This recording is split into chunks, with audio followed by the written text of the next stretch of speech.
What's good, everybody? It's your man Chris back in here for another episode of the Slide Through. Got the crew in here today. What's going on, Paul?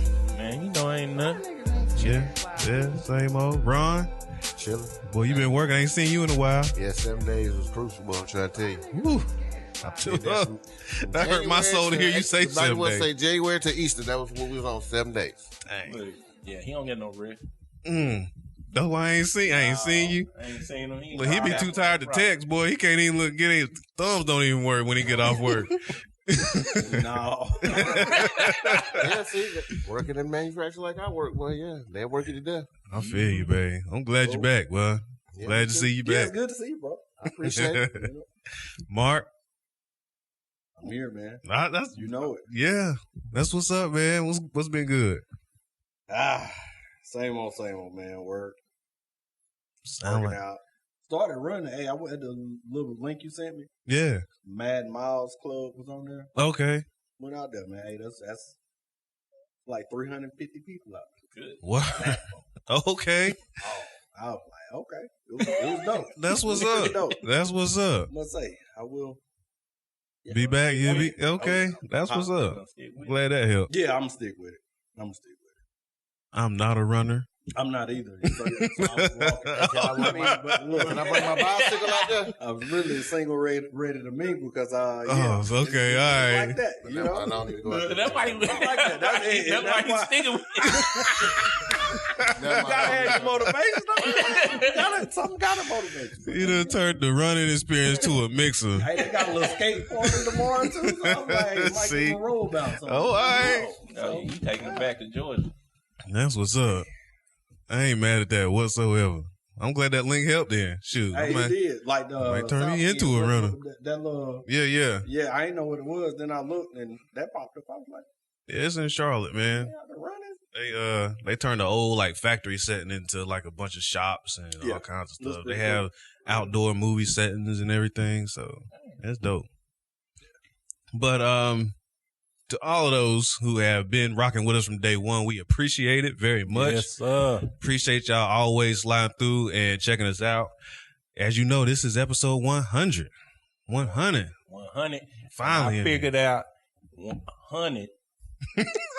I didn't know that. They translated that on Facebook for wolves. I said, why not? I said, now black people, we done been saying 100 for a long time. Like exactly like that, not 100. Listen to what he's saying, people. 100. 100. 100 means wolves in Gastonia. All right. Yeah, it just popped up on his Facebook talking about, one wolves. I'm like, no, not one, 100. That thing said You one about to get wolf. put in Facebook jail. About to be in jail. But yeah, this is episode 100, man. We are doing the Black Therapy session that we always do every season. And today is a very special day because we actually have a therapist in the building with us. Ladies and gentlemen, all of our viewers and listeners, please welcome Reese Barnette to the show. Hello, everybody. What's going on, Reese? How you doing? Nothing much. Glad it's the weekend. Me too. I'm happy. So with Friday, look, my mama told me my pops told my mom, he was like, you know it's the weekend. That boy, he walked different.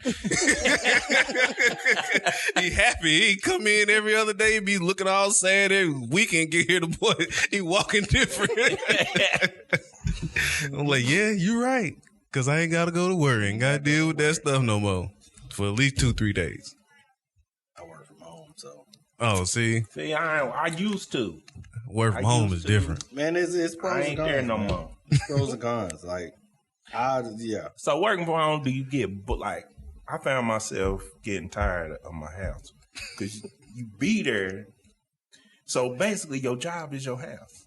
So it's like you wake up, I would wake up, get on the computer, get off, just walk downstairs. Mm-hmm. And I did it every day. I was like, I'm getting bored of being up in here, man. See, I got a routine. Like, that's why I started running, go to the gym. Like, I have to get out. I normally take a little drive after work, you know, make it feel like I actually got off work and stuff, you know. So, yeah, I had to learn. I mean, they told us that in training. It's like, hey, make sure you get out so you don't go crazy. Mm-hmm. Like, boy. Okay. Man. Wow. Let's see. I've only done it partially, but not full on. I don't know if I could do it. I'd be in there going stir crazy. Full on but it's worth it. But mentally, it's an adjustment because full on. I did it part time like you at first. Mm-hmm. Then they moved us to full on. Mm-hmm. But getting full on, I was happy. Shoot, I'm washing clothes. I might go to the gym. I'm gonna, do a little bit. Might turn on the P5, play some PlayStation. See, that's where I be Am I lost. right? I'm gone already after that. Don't Nope. do it. See, I ain't gonna lie. I don't work there no more, so I can't get in trouble anyway. He used to do it all the time. I'll be on the phone playing, and I'll be on the phone with the people talking and playing at the same time. horrible. Then I might hit Ron and, hey, man, what you doing? That is I got somebody on hold right now. terrible. See? I can't. That's the little Now reps to be calling my phone. I'm like, you don't sound like you focused. You can't tell me what this customer calling in about. Right. You hear babies in the background crying. I was like, Hey, well. I don't want no part of that. But Miss Reese, you are from the Roundtable Coaching and Counseling or Consulting in Gastonia. Mm-hmm. How long have you been doing that? 5 years. Okay. On my own practice, yeah. That's awesome. So what kind of led you to getting into counseling and consulting over the years?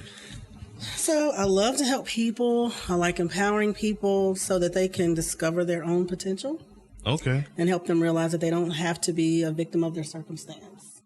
That's powerful. I like that. Because a lot of people do get kind of stuck in circumstance or just life situations and they don't know how to get out of it. And kind of helping people find that path or that light, I guess you could say, is, I don't know, it feels good. I mean, to me it does. Right, because you are what you think. Okay. Right, and your mind is not limited to your region or your address or your circumstance. So you can keep somebody in bondage a whole lifetime. Mm-hmm. Right, if you can control their thoughts. Yeah. You remember I said one of my superpower would have been mind control. I'm a mental person. It's your mind. If I got your mind, I got everything else. I ain't trying to be a villain. I might want to help you. At the end of the day, if I got your mind, I got everything else. So you trying to be like Professor X? Professor X. Okay. Not like Jean Grey. Jean Grey went a little crazy. I would be more Jean Grey. She killed people. I would be more Jean Grey. And I'm just leave it at that. I ain't saying I was just like. But when you said that, that's what I try to explain to people. Like, because some people look at therapy like you had a psychiatrist. But I try to explain them, like, the thing is, a lot of times therapists are blessed to have the patience enough to help you unlock what you should already know. Like, That's right. you already have what it takes inside of you to get through things because God prepares you for that. But not all of us know how to open that door. Like, anytime you got a problem, you have the power to overcome it. It's just something that blocks you. And a lot of times you ain't got nobody to communicate with. Like, I remember when I first went to her, I told her, I'm like, my mama didn't tell me, you go to the church, the pastor gonna help you, he gonna talk to you. I'm like, that's cool and all, but what if I want somebody neutral? What if I need, because a lot of times you can't share everything with everybody, you know that. Right. You can't. So you gotta have somebody neutral. So therapy, that's why I'm a big proponent of therapy is like a long talk. And it helps you open up your mind. One thing you said that I'd like to reiterate, it is already in you. So when you go to therapy, it's not about the therapist solving your problem. It's about the therapist helping you accomplish whatever goal you set and to remove those barriers. And sometimes that barrier is just a lack of awareness. Okay. No, I can see that. Because a lot of people just don't know. I mean, you don't know what you don't know, I mean, that's exactly what it boils down to a lot of times because having information and awareness about something being there is a lot of times the key to just stepping past that barrier, as you said. It's a partnership. Okay. And a support. And it's a neutral space and a safe space. Okay. So by ethics and law, we cannot share whatever is shared with us, except if you're going to harm somebody. Right. Okay. Yeah. Or harm yourself. Oh, Jean By Grey. law, I have to keep people safe. I mean, hey, I have nobody I want to harm. Jean Grey over here. Hey, that's what I'm saying. I was like, hey, you know. Nah, I feel you though. That's all right. And you know, it's a big thing too. Didn't it just happen recently where like people of color started recognizing therapy? Like, and it's funny, and it had, well, because I'm a big proponent of hip hop. And just over the past, what you would say, probably 5 years, people started talking like Charlamagne the God and some of the rappers that start talking about, I go to therapy. I do. I need to talk to somebody. And that's, you know, and they just started pushing it recently because, you know, for the longest in our community, if you go to a therapist, they probably gonna call you crazy. Something wrong with him. He don't know how to deal with life. Right. I mean, you're not crazy. I think, what's the biggest misconception that you feel like we have in our community about therapy? That last statement you made, that people think you have to be crazy to get help. And it's just, like you said, it's a conversation. It's talking, it's sorting. Also, people normalizing pain, thinking that this is how I'm supposed to live, or I'm supposed to just deal with it. Forced to keep things secret, you know, like, oh my goodness, especially in the older generations, what goes on at home stays on at home. Then there's racial trauma, and most African Americans didn't even realize that we had already been predisposed to racial trauma until all the stuff started happening with all of the police killings with African American males. And then all of a sudden people were like, hey, whoa, this is not normal. So that, just the prejudice, the bias, the stigmas. What? Because that's always been crazy to me too. Like when people are apprehensive to do something because of what other people are thinking. Like, oh, they might think I'm crazy, so I ain't gonna go get help, or I ain't gonna go do this or do that, or whatever the case may be, but especially with therapy. Where do you think all that stigma comes from, really? I think things in society, right? You've got prejudice, you got injustice, you got discrimination, you had a history of slavery, you got incarceration, you got racism, financial poverty, financial stress, racial bias, hate crimes, like all these things. Because, like, what's going to happen if I'm vulnerable?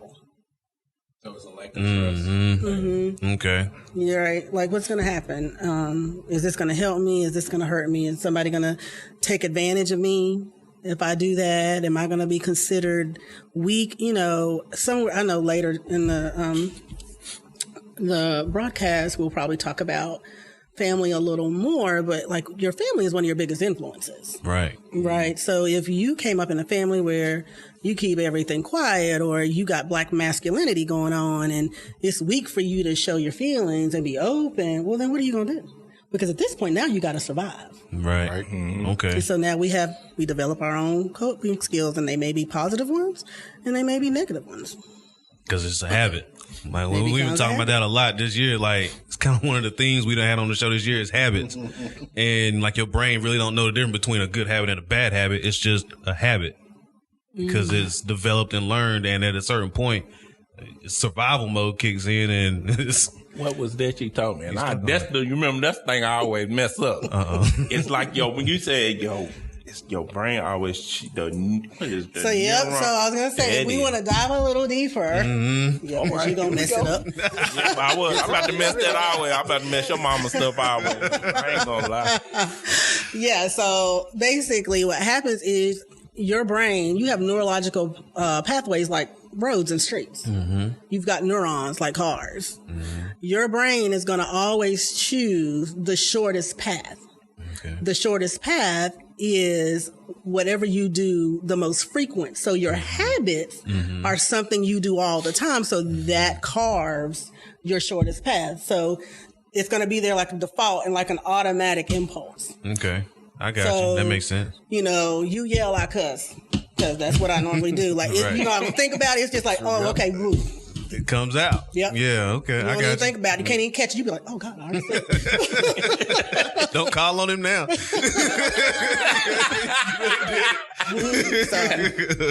I got See, I messed that all the way up, y'all. Y'all done heard me quote that wrong the whole year. But hey, I was close. I was Yeah, close. you was kind of close, I was but kinda I'm close. glad Give she me was my here to. credit. Yeah, I'm glad she was here to clear it up for us. It makes way more sense now.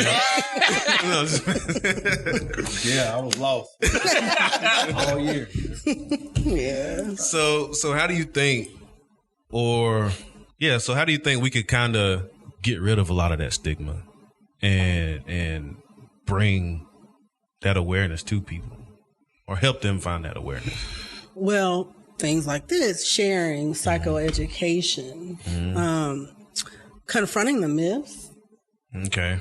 Yeah, that's real big. Yeah, providing like just safe space that you provide you can be open and not be worried about being judged or condemned or being treated differently. Okay. But awareness and psychoeducation are big. And I also work in the school system as a school-based therapist. Okay. Oh gosh, so between between staff and children and the impact of the pandemic, like safe space is such a need right now. Okay. I can see that big time. Maybe my sister's in the school system. She's in education as well. And like the stories that she says, it tells me about it's real. what's going on. Yeah, it's really real. Like it's I've not seen anything like it. It's a crazy time. And she's up towards like the Greensboro area. And it's crazy. It is definitely kids lost the You do that ability to practice in Gaston County? socialize. Sorry. I do. Yeah. Okay. They don't socialize. They fell behind in their academic performance. Like the uprising kindergartners, like normally in pre-K, you know, they kind of start to learn to read. Like they are so behind reading wise. They don't know how to cope. Like it has been something. No impulse control. None. I mean, that's not surprising. I'm not surprised to hear it. I mean, because like when I worked in, retail or whatnot, you had families come in and the kids, like, I know when I was younger, if I had to talk, my dad was like, speak up, don't whisper. And it's like, what do you want? And it's Right.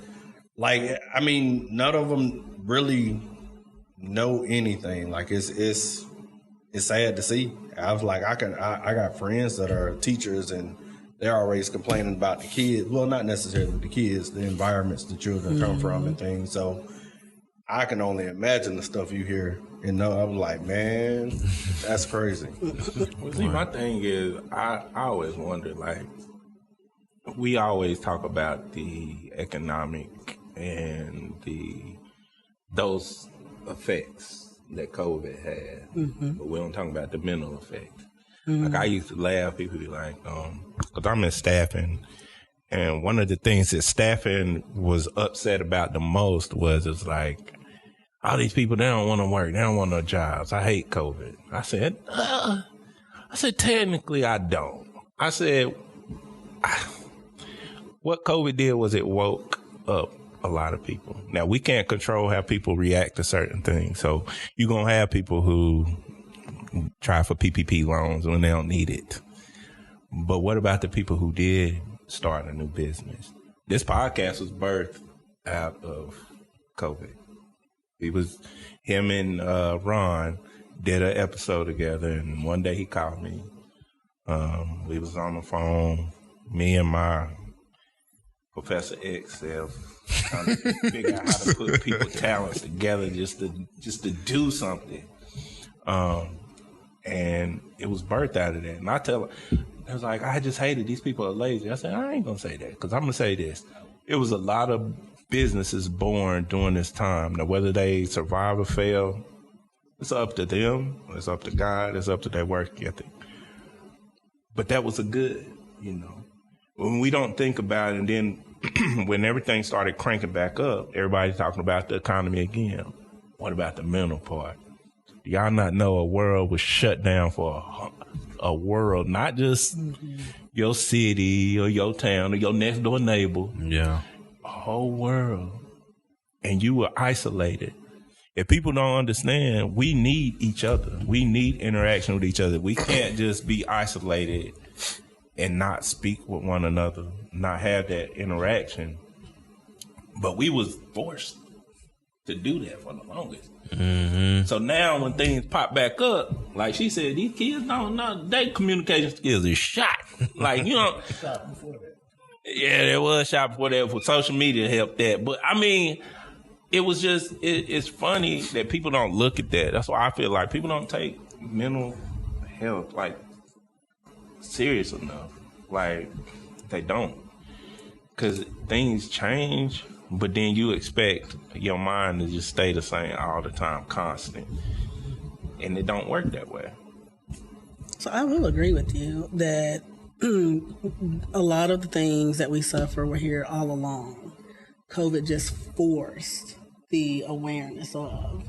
But it also caused global traumatization, and it forced a paradigm shift. And so statistically what you've seen, even with adults, like some of that, people are lazy, that's really not lazy, that's numbness, or we call it fawning, like just being paralyzed and not knowing what to do.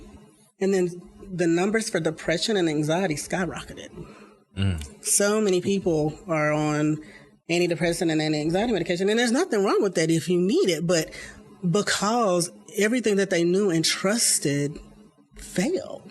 Mm-hmm. So it forced them into a survival mode, and they didn't know how to cope with it. And if you cut off no socialization, if you didn't have family, because there are people that committed suicide during COVID because they got overwhelmed and they couldn't handle it. Mm-hmm.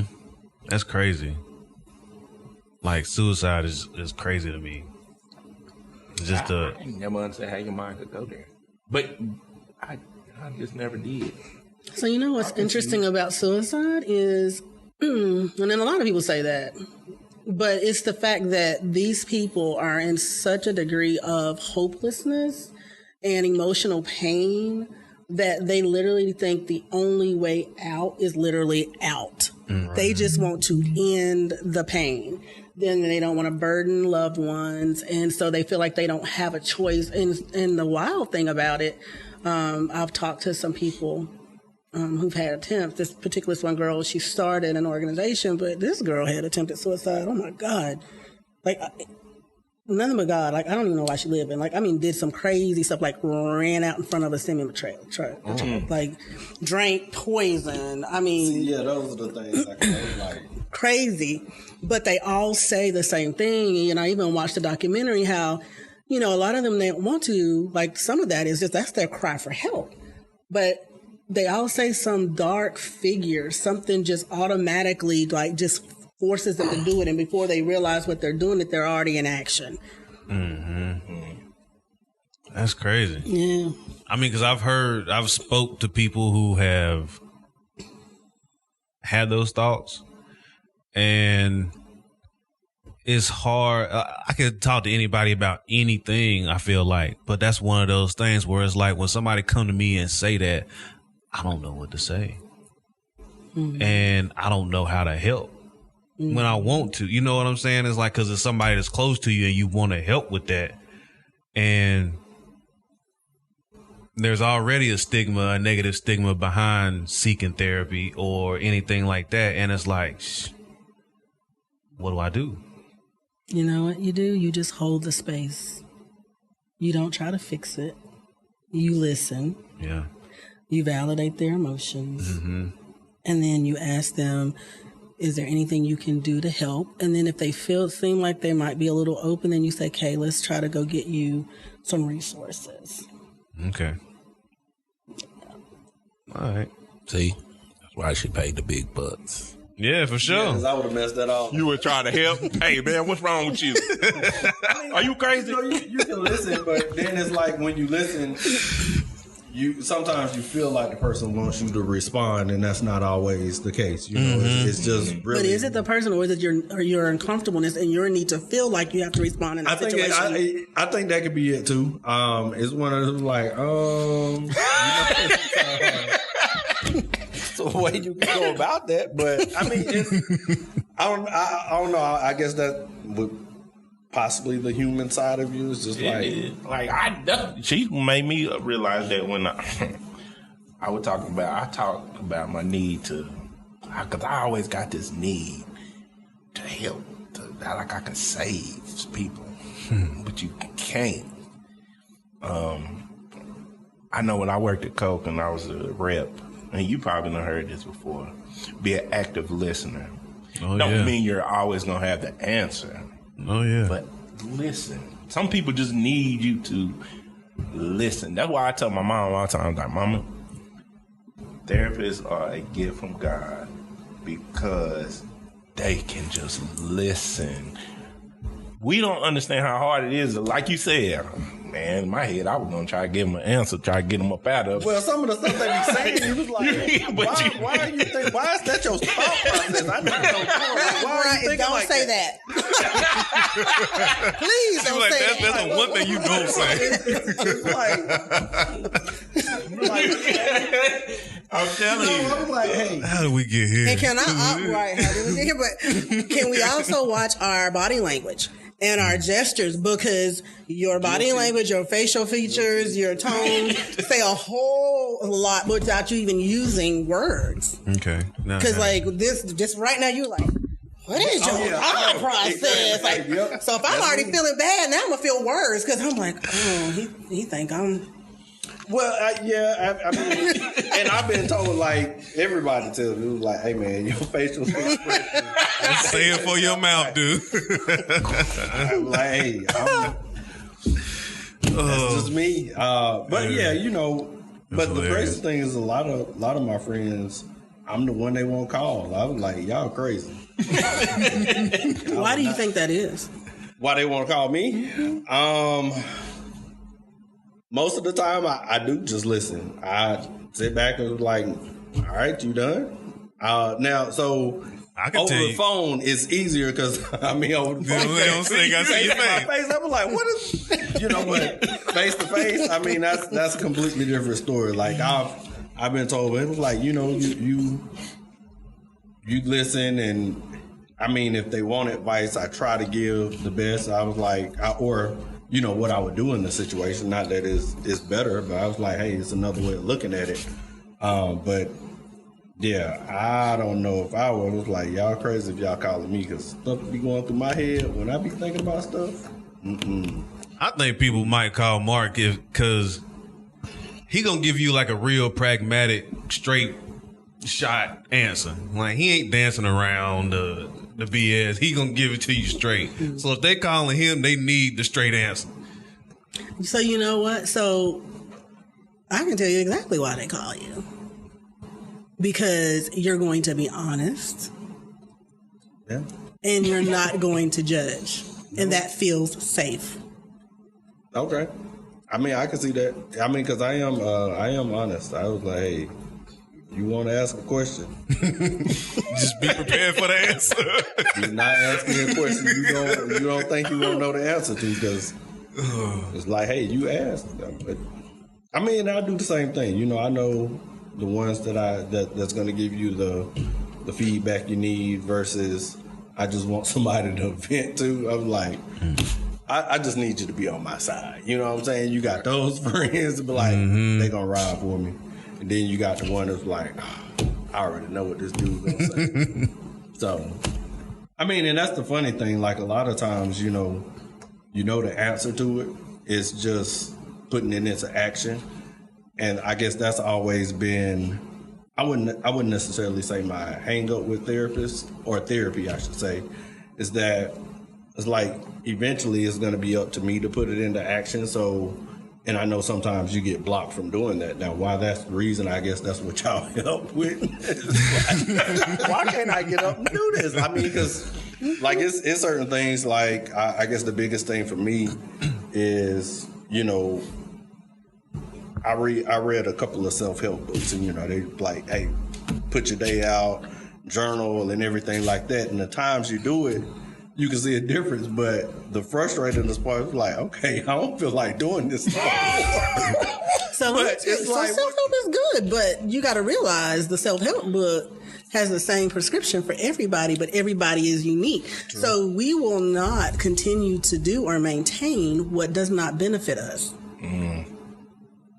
Dang, that makes sense. Yeah. So if you're going to take a strategy from a self-help book, then you need to adapt it to what works for you. But see, that's the thing. Like, a lot of it did work. It's just the... But you couldn't maintain it. Well, see, I felt like that was more so... Like, let's say, for instance, everybody won't be rich until they find out what they got to do to be rich, the work you got to put in. And you was like, maybe I don't want to do this. So, right? That's real. And it's one of those to where I guess the frustrating part is like, you know, you won't be great, but... If that's what greatness takes, it's like, do I really want to be great? You know what I'm saying? So then the therapist comes in and helps you to clarify, well, is that what you really are shooting for? Is it great or an element of great that you've mistaken for great? Yeah. So I always say, people, you define your own success. What I choose to shoot for in life is what I choose to shoot for. Now, am I saying being a millionaire is wrong? No. I mean, I'd be kind of stupid to say that. But that ain't that's not my focus. That ain't what I consider to be great. Like I always tell y'all, I value relationships, words. She know that, words. I'm a big word person. I value all of that more than I do $1. So to me, I remember when I wrote my book and a little girl came up to me and she said, you know, you encouraged me to join a poetry club. I wasn't on Oprah's bestseller list or I wasn't on Steve Harvey's sitting, but that meant more to me than anything because that's what I value. I deem that as greatness to me. Like, she said, and what she kind of said, you reiterated. It's like, yeah, I did it. You did it up to a certain extent, but then you just like, do I really want to do that? That fit your profile for that time being. So that's what you could maintain it because, yeah, that's what you wanted at that time. But is that what you want for longevity of life? Is that is that where your happiness lies? I think a lot of times we try to search for happiness. Money don't make you happy all the time. You know, that ain't always your end goal. Do you know what your end goal is? Like, as far as like... Not necessarily. I mean, got an idea, and that's part of the reason, you know, I got into the whole self-help, you know, just trying to find, I was like, okay, I know you got to have a plan, but first you got to know what that plan is. I guess the frustrating part for me is like, anything you do, it's the consistency, I think, that frustrated me the most. Is like, okay, if I want to get up at 5 and go to the gym, even though, you know, 5 days a week, I might get up one day that week and go at 5 in the morning. But I went all 5 days. But the frustrating part is like, okay, I know I can get up and go at 5. If I needed to do that for something that I had, do I have the discipline to continue to do the same thing, same way every single time? And I think that's the process. I like the struggle in it, you know, trying to find out, you know, okay, what's going to work. But at the same time, you know, I can see where, okay, this is not easy. You know, it's going to be days that you don't want to do it. But if the discipline's not there, that's when you kind of fall by the wayside. And it's like, this is really not for me. When it is for you, you just can't get over that mental block. Like, get up and go. Because once you get in there, it's not bad. But, I mean, you got to have clear mind, and you just got to have a plan to execute it. And then when the execution's out there, that's the. I mean, because I ain't go to the gym today. Why not? Because no reason. And all the time. I ain't do nothing else during that little time. Why didn't you go? Don't know. So yeah, I think the discipline side of it is the most frustrating part. So. All right, well, let's switch gears for a little bit and just kind of go in a slightly different direction. So, in the black family, y'all have to excuse it. There is an audition next door, so y'all might hear some noise in the background. Somebody really getting busted. So yeah, we got an audition next door, so please excuse any background noises y'all hear. But hopefully I can maybe try to cut it out, but it's all good. So we talked about families and black communities and stigma and all the different nuances of therapy and things like that. But we've talked about a lot that it takes a village to raise a family now, or it always has, and I think it still should, but it's kind of gotten away from it, in my opinion.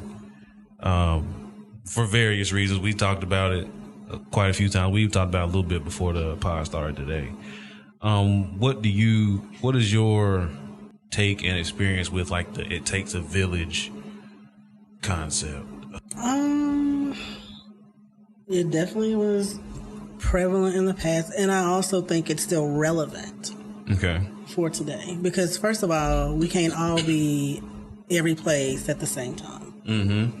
So, your village, it may start with your family, and then expand to friends or neighbors or role models or social networks. Mm-hmm. But all of those contribute a unique piece in your journey, a unique part of your development, because you're functioning with those people in different capacities. Mm-hmm. So they meet different needs. Some of that may be promoting some self-awareness, right? Some of that may be forcing you to confront some things that you didn't know, or that you kind of try to slide by and skip by. You know what I'm saying? I mean, so it's all relevant.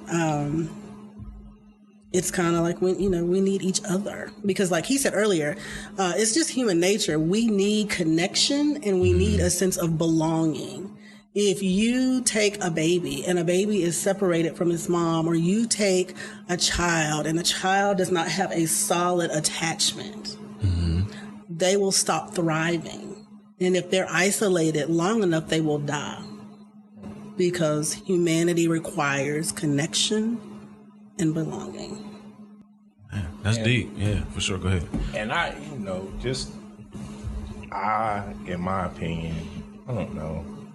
I just feel like in African American culture, it's the family holds a higher position than in other cultures. The only reason I say that is two reasons. One, just from life experiences. I always tell a story about my grandma Bert and how they moved down here from South Carolina. And they basically had this, like, they were themselves, and we just was incubated in this. Mark knows, and Ron, all of us, we all stay around each other. We was incubated in this community of families everywhere, and that's what they had. When they moved down here, that's all they had. Mm-hmm. And then I always think of that, and then I think about,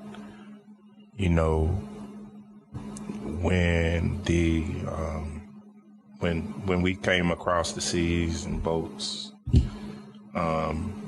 just to know, you with your family, but once we got over here, we were separated from each other. And we don't have heard these stories, probably fake Hollywood stories. I don't know who's going to be alive to tell you that I fought our way back to get to my family stories. I don't know, but it makes a good story, because at the end of the day, in Africa, we were in tribes. And the tribes that's our family. We had our tribes.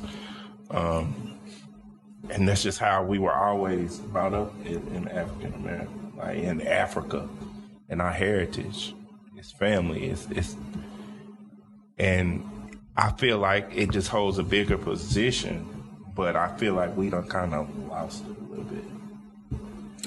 Yeah. So your family, oh gosh, that's kind of touchy too, because families can be good and families can be negative. Depends on where you come from. Yeah. But ideally, your family is a safe space. They influence your mindset. They help you establish your values. They help define your beliefs. I mean, because I'm sure all of you can think about family traditions. I know Paul, you and I have talked about, being raised by your dad, who was a pastor, and how much, faith is such an instrumental part of your life. So the family established like your sense of family and structure, right? So now what does that do for you? That influences your concept of self, first of all, and then how you interact with other people. It can be your biggest support system, or it can be your worst source of pain, because all families aren't healthy families.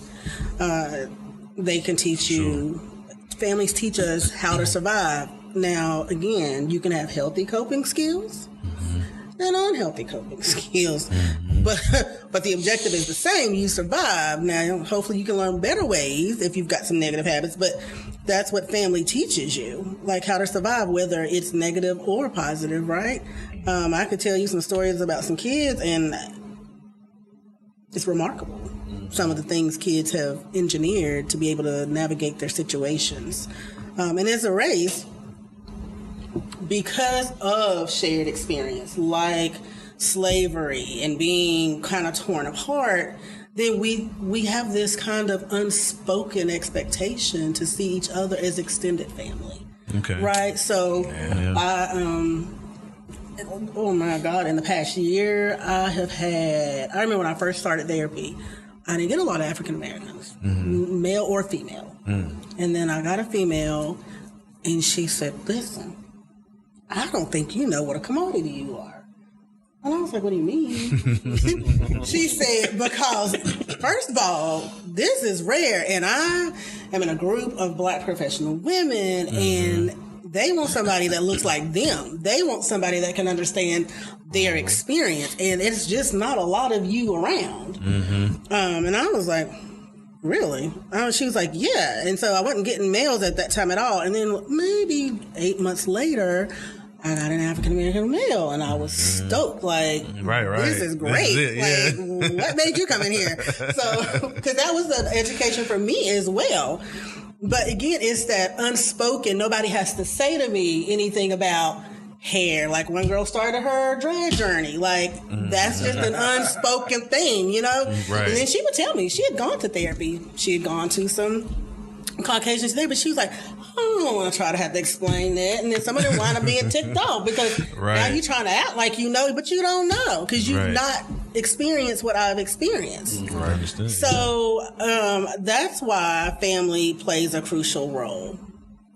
Yeah, because it's you right. I did have a question from a source, and he had asked, when there's dysfunction in your family, should you go away from the dysfunction, or should you stay and try to work it out because it's family?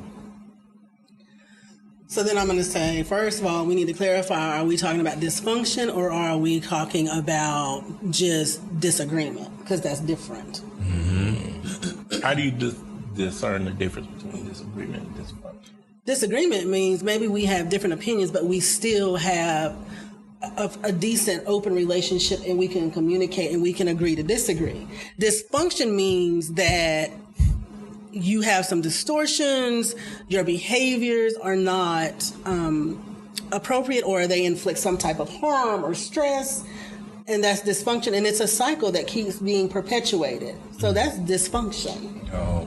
I was about to say, that seemed like it would be like a habitual thing that would just keep over and over. Yeah.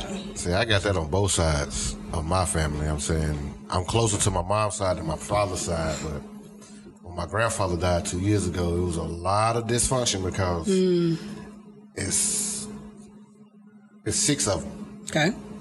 On my grandfather's side.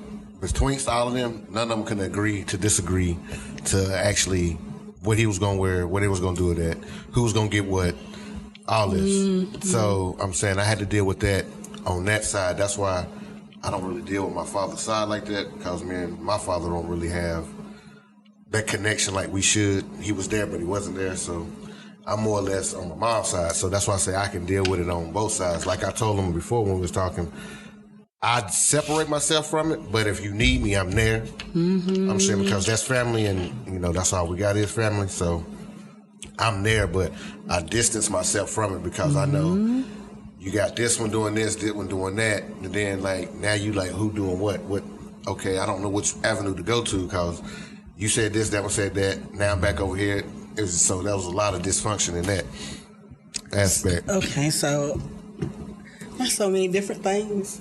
Y'all know When she writing stuff, this is like a ding from God, ain't it right? It's like a little message that comes from God. I just hear things and I'm like, oh. She had to tell me because I'm telling y'all, the first time I sat down, she was like, look. Cause first of all, I'm gonna be honest, I didn't think I was gonna find a therapist that knew God like that, and I thank God for that. But she was like, it's like I get a little instant message from God. Yeah. And I just start right now. Literally, and that's what I tell people. I be like, I got mail. Just go and get mail. Now, I will not force you to have mail. I will say, do you want the mail? And if you say yes, then I will share the mail. Yeah. But, you know, going back to what you said about learning. So first of all, it is human nature to self-preserve. Mm-hmm. Okay, so first of all, you got to be aware enough to know like what's good for you and what's not good for you. So if you realize that that is a stressor for you, it is absolutely okay to put some boundaries, trend word for the year, in place, right? So that, because boundaries, keep you safe, keep other people safe, and it also sets expectations and it teaches people how to treat you. Right. So that's first and foremost.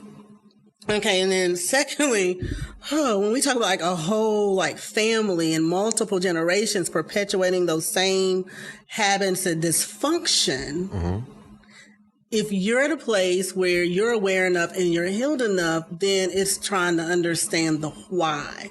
Because here's something that people do not believe, but I promise you it is absolutely true. Every behavior is indicative of an unmet need.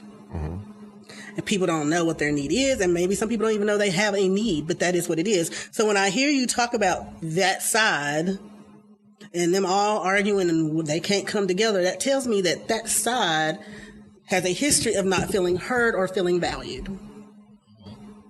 Well, I'm saying that's true because, like I said, I didn't really deal with my father's side because my father didn't really deal with me. Mm-hmm. So when I did deal with him, you know, I was like the distant grandson, cousin, whatever, because I'm from the Greensboro area. That's where my daddy's side and all that stuff that way. But my mama moved me down here, and, you know, my daddy wouldn't really deal with me and my sister that we had the same mother, but I have 3 other sisters that have different mothers, but he dealt with them. So that kind of put a chip war between me and him as far as, you know what I mean, you don't really have nothing to do with me, but you got my other sisters. So that kind of distanced me and my sister here because, like I said, we was here, they there. They with him for the most part, but we're not. But that was a choice that he made because he didn't want to help, or he didn't have my other family on his side to help with the situation that was going on at the time frame. So that's why I say, like, I can get it on both sides because I'm saying the family here, you know what I mean, I'm really close with. We talk all the time, whatever, whatnot. But that side I really don't have that communication with because, like I said, they feel like I'm a distant nephew, grandson, whatever, you know what I mean, because I wasn't there as they would put it. That's like a fault on me or my mother's behalf. But at the same time, my father could have came to get us the same way that he got my other sisters. So projection is often a unhealthy coping skill people use to avoid taking ownership. They want to blame other people. And I'm saying my father did my mother like that. It's your act. And then, see, I had just turned 18, so me and him had a falling out because you're not going to disrespect my mama telling her it was her fault when you could have did it yourself, but you was too busy doing your own thing. So, like I said, but now we have an understanding. We get along. I don't talk to him as often, but I still talk to him, you know what I mean? I just got married. He came to my wedding and stuff like that, but we have a communication or a line of communication where he understands where I'm coming from, because I had to set that boundary. I'm not going to let you think you can tell me what I can and can't do now. I'm a grown man. I grew up without you. I'm doing fine. I'm saying I could be better, but at the same time, I had to learn from other family members how to become a man. So I was like, and he understands it now, though. Like I said, me and him have a fairly decent relationship now, but at that time frame, it was hard, though. And then, because we was talking earlier, because the same person that asked that question, he also asked, is accountability important? And I explained to him, I said, well, basically, the lack of accountability, dysfunction is a byproduct of that lack of accountability.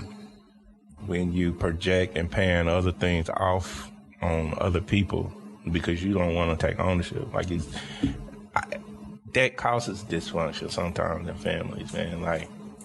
And I try to be big about it now. After I went to therapy, I told myself I want to be accountable for certain things. So that way, if I'm accountable for it, I can know, that's something I need to work on. I mean, I remember when my first time, after my first session, I came in on the second session, y'all, I swear. I was like, yeah, I can fix this. And she was like, you ain't fixing nothing yet. I thought I was like, I got this. I'm about to change all this gonna go away. But it was really more of I just want to take accountability so I know. It gives me a starting point. Right.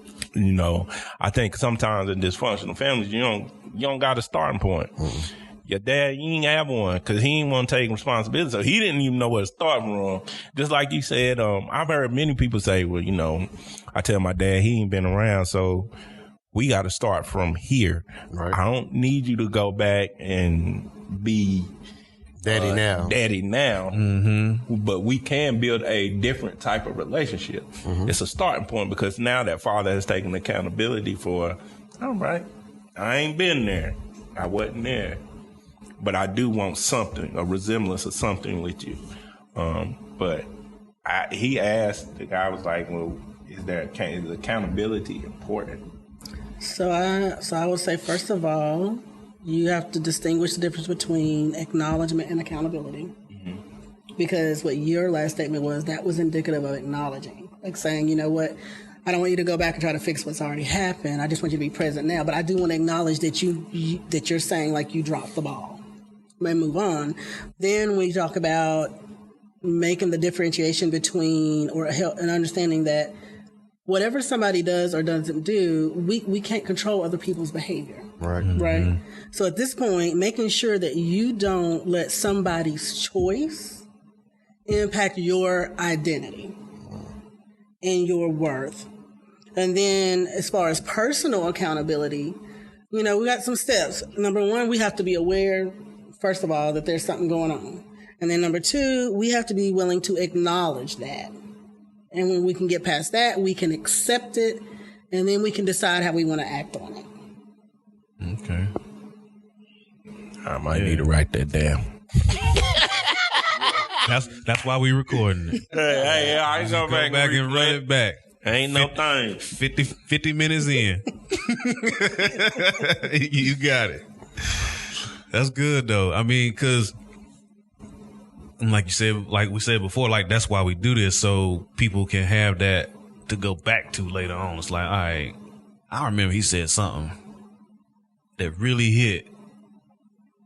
I can't remember what it was. So it's like the Black Therapy 1, 2, 3. We keep doing these series, so hopefully people like her that are a commodity in that community, in our community, can flourish, and those other people that are on the receiving end can also flourish and knock down those boundaries as well. Mm-hmm. So, like, we was talking about fathers, and what's your opinion on the father's importance in the African American family? Since the Bible, we know that a lot of times the way to cut down a generation is through their youth, right? So there's systems in place in America. I don't know about any other place in the world. I can only talk about what I see. But in America, there's systems set up where it take fathers out of the homes, you know, and it, you know, like the Reagan drug era, scheduling the marijuana as a class. I don't forgot what class it is, but it's in the same class as heroin. And it was purposely done that way because it was viewed as a minority thing. So a lot of the fathers got incarcerated, and yeah, some of the fathers just was bad fathers. But what do you feel is the importance level of African American fathers in the homes? I mean, men definitely play a critical role. I think some of the systemic and societal ills that you've spoken about that have helped contribute to their absence, you know, those are like indirect ways for people and organizations who are threatened by a black man knowing and reaching his potential, right? Mm-hmm. It covertly is a way to exercise mind control, right? So these type of covert and oppressive tactics, this is what has helped perpetuate black masculinity. Men feel like they have to be a certain way, because if not, these type of things are going to happen to them. Then, so like when you talk about media and news and society, they mask it and they pose it as safety, right? Yeah.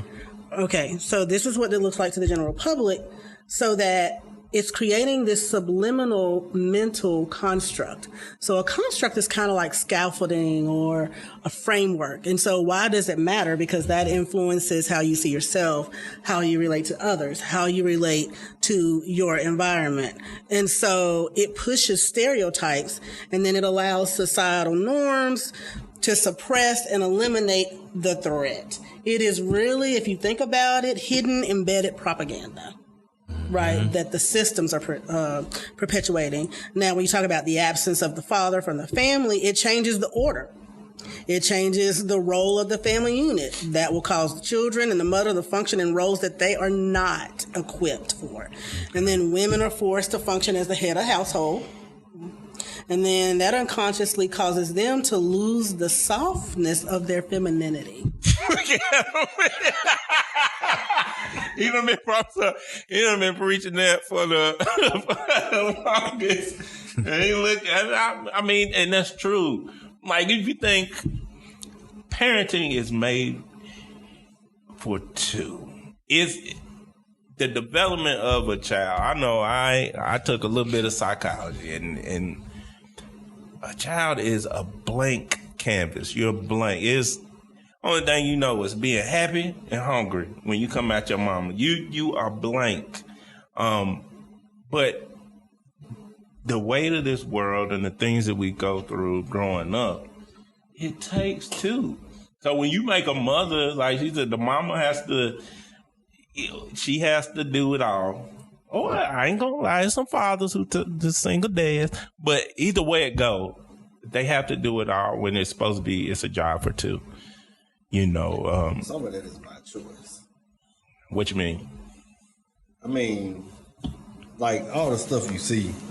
I mean, like I feel like in our culture, not to get off subject, but we do a lot of bashing back and forth. You know, black men bash black women, vice versa. Women and men bash. Right. But you know, and I have friends that are, you know, not with, you know, the mother of their children and things of that sort. And it's because the relationship didn't work out. You know,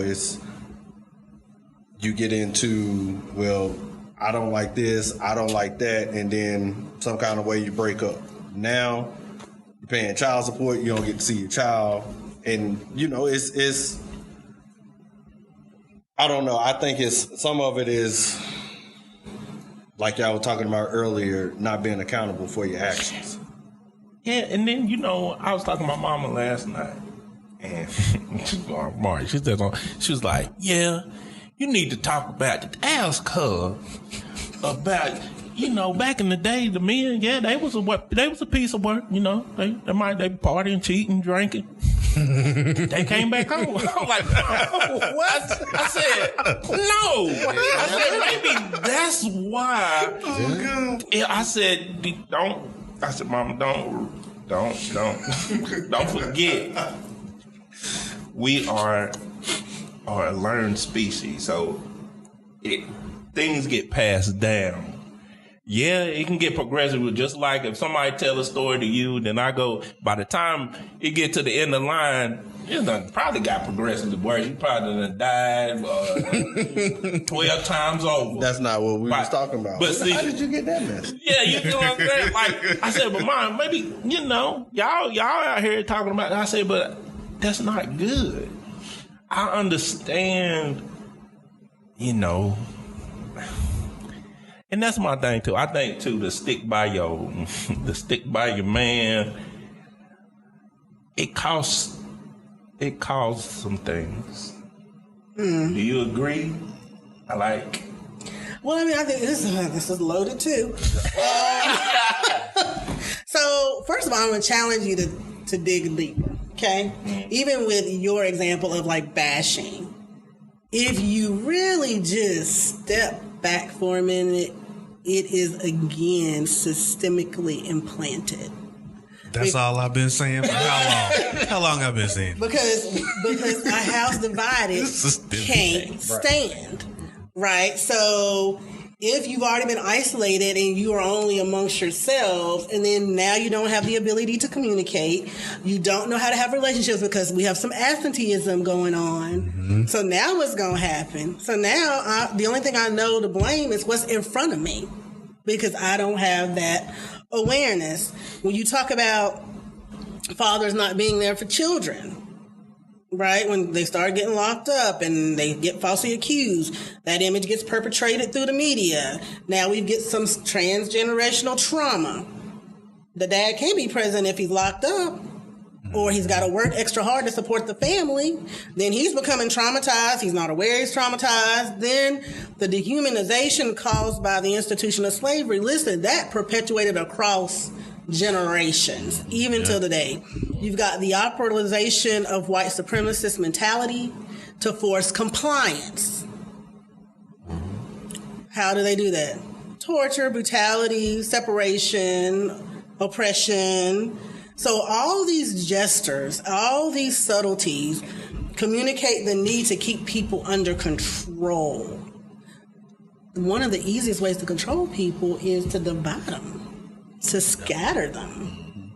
Yeah. Right? So if the leader is gone, the head is gone, everything else is going to fall apart, right?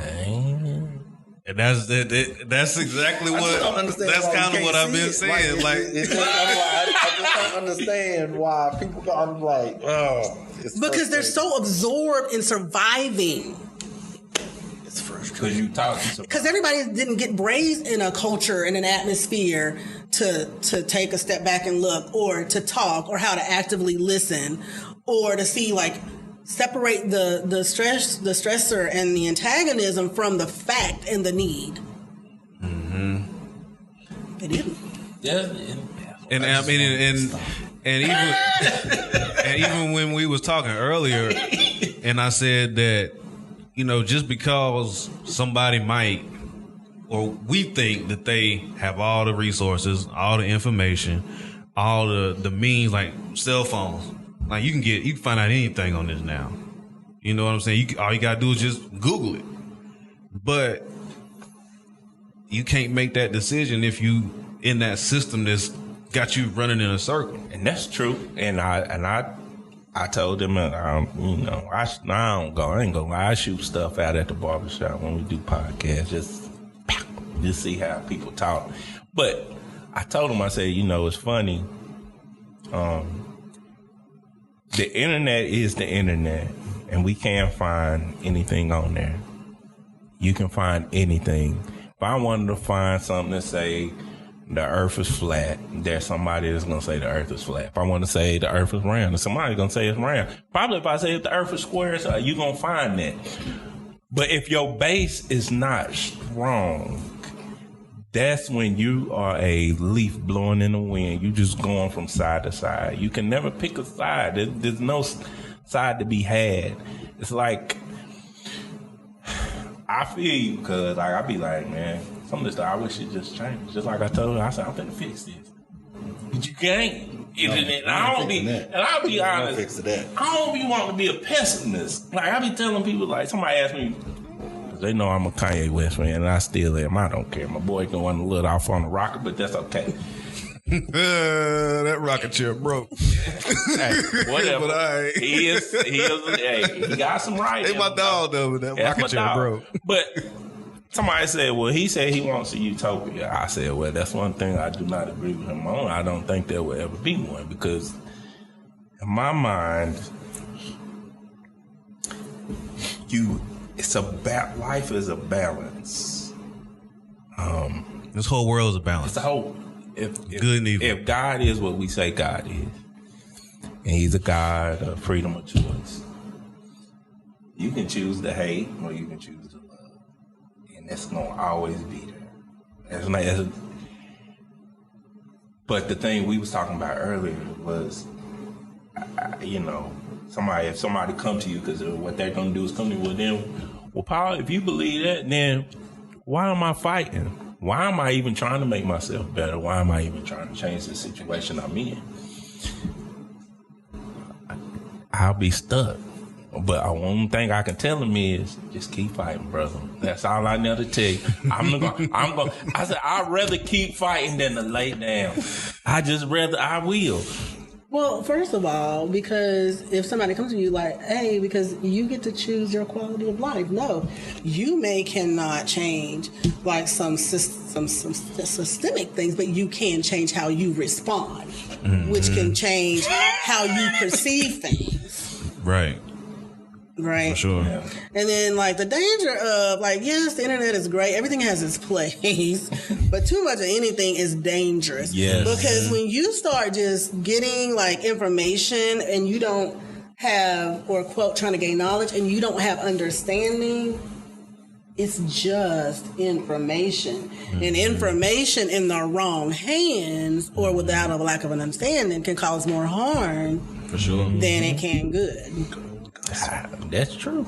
That's true. We have said that before. Like, there's a difference between information. What do we say? Information and knowledge. Knowledge is when you know, ain't it like when you know how to apply it and it's applied. Information is just data. It's just data, facts. There's no application. Yeah, there's no application to it. Exactly. And I think that's what's scary for our young people, because they're in this, look, we all in this room, except maybe your daughter, because she ain't that old. You ain't had to live through AOL dial-up. Did you? Oh, man. What is you doing? You ain't get her no better than dial-up. We had dial-up. It didn't exist. What you talking about? Right. I mean, but go with the time. We had. He said like you had a choice. She look young. But it's like we lived through that, but now they don't. Everything is instant gratification. So for instance, this is one of Cuz' pain points. Social media, right? So if you're in a relationship with someone, I don't know how to say it, but to me, I think social media is a poison to relationships. I just do. Because when you get to the point where you have a disagreement, right? These young people today don't know. See, we couldn't sit up there. You have a disagreement with your girl back in the day, back in my grandpa in them days. Shoot, you gotta write letters and stuff. Ain't no I can get on there, put a thirst trap pick up.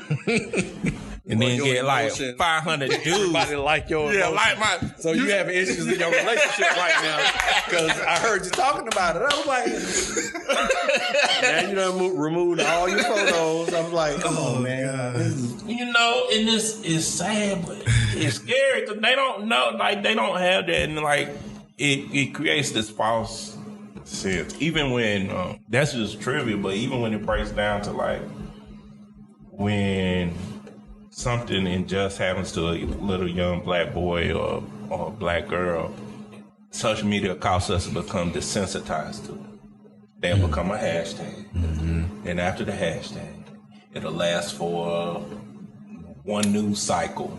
And then to the next. Here come another. Propaganda. That's the mind control. That's the brainwashing. That's the shifting of your constructs and your paradigm at a global level. You know, social media, again, good and evil of everything, right?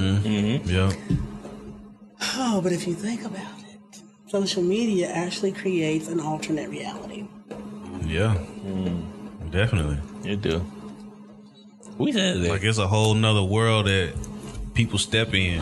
And then it's not realistic, and then people think they can take what they've learned in social media and just pour it over here in real life, and then when it doesn't work like the real, they're like, what happened? But then they don't know what to do. Right? Because again, it also depersonalizes people. Right? Because now we get to do things through a screen. And put a filter on it. Somebody sound like I ain't trying to be. But I'm saying somebody sound like they done got bamboozled or something. But see, that's not real. It's not real. We live through pictures. Like we live through. I remember going to the store getting a little fun share camera. And we would have to get the camera, you take the clicks and run out. Yeah. Then you had to go take it, get it developed. Now, the young people, you pull out your phone. I knew this one girl, she used to work for me. She had 400 pictures of herself. I said, I ain't gonna say the N word. I'm about to. See, we got a professional on here, so I ain't gonna do it. And my mama told me last night, y'all, she said, y'all like listen, y'all, but y'all a little too raunchy. I said, I'm sorry.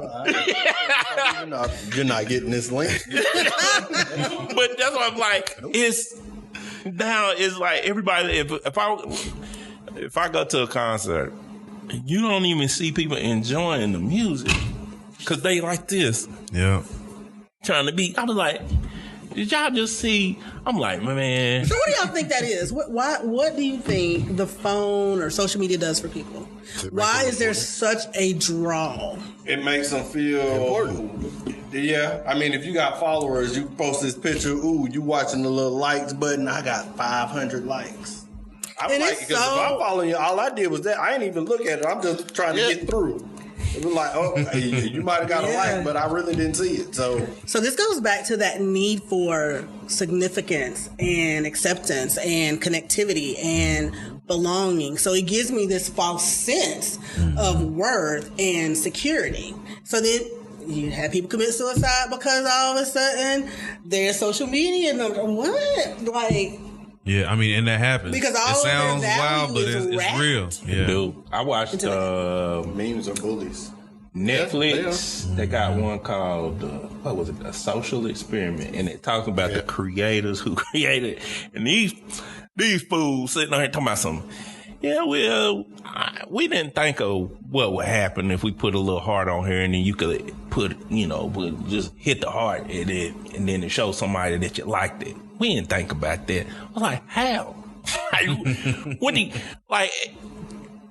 human beings done showed you we're carnal beings. We're simple. We want to know we belong. So a person who has self-esteem issues, which in all honesty, if people want to be honest, everybody has them some ways, fashion or form somewhere. That is going to play into it. And it's weird. They was just like, yeah, we didn't think of it. Y'all are tech geniuses and billionaires. Well, I guess you just said it. They tech geniuses. Pain. There is money in pain.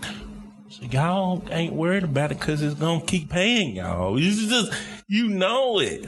And they talking about, well, we thinking about reforming. No, you're not.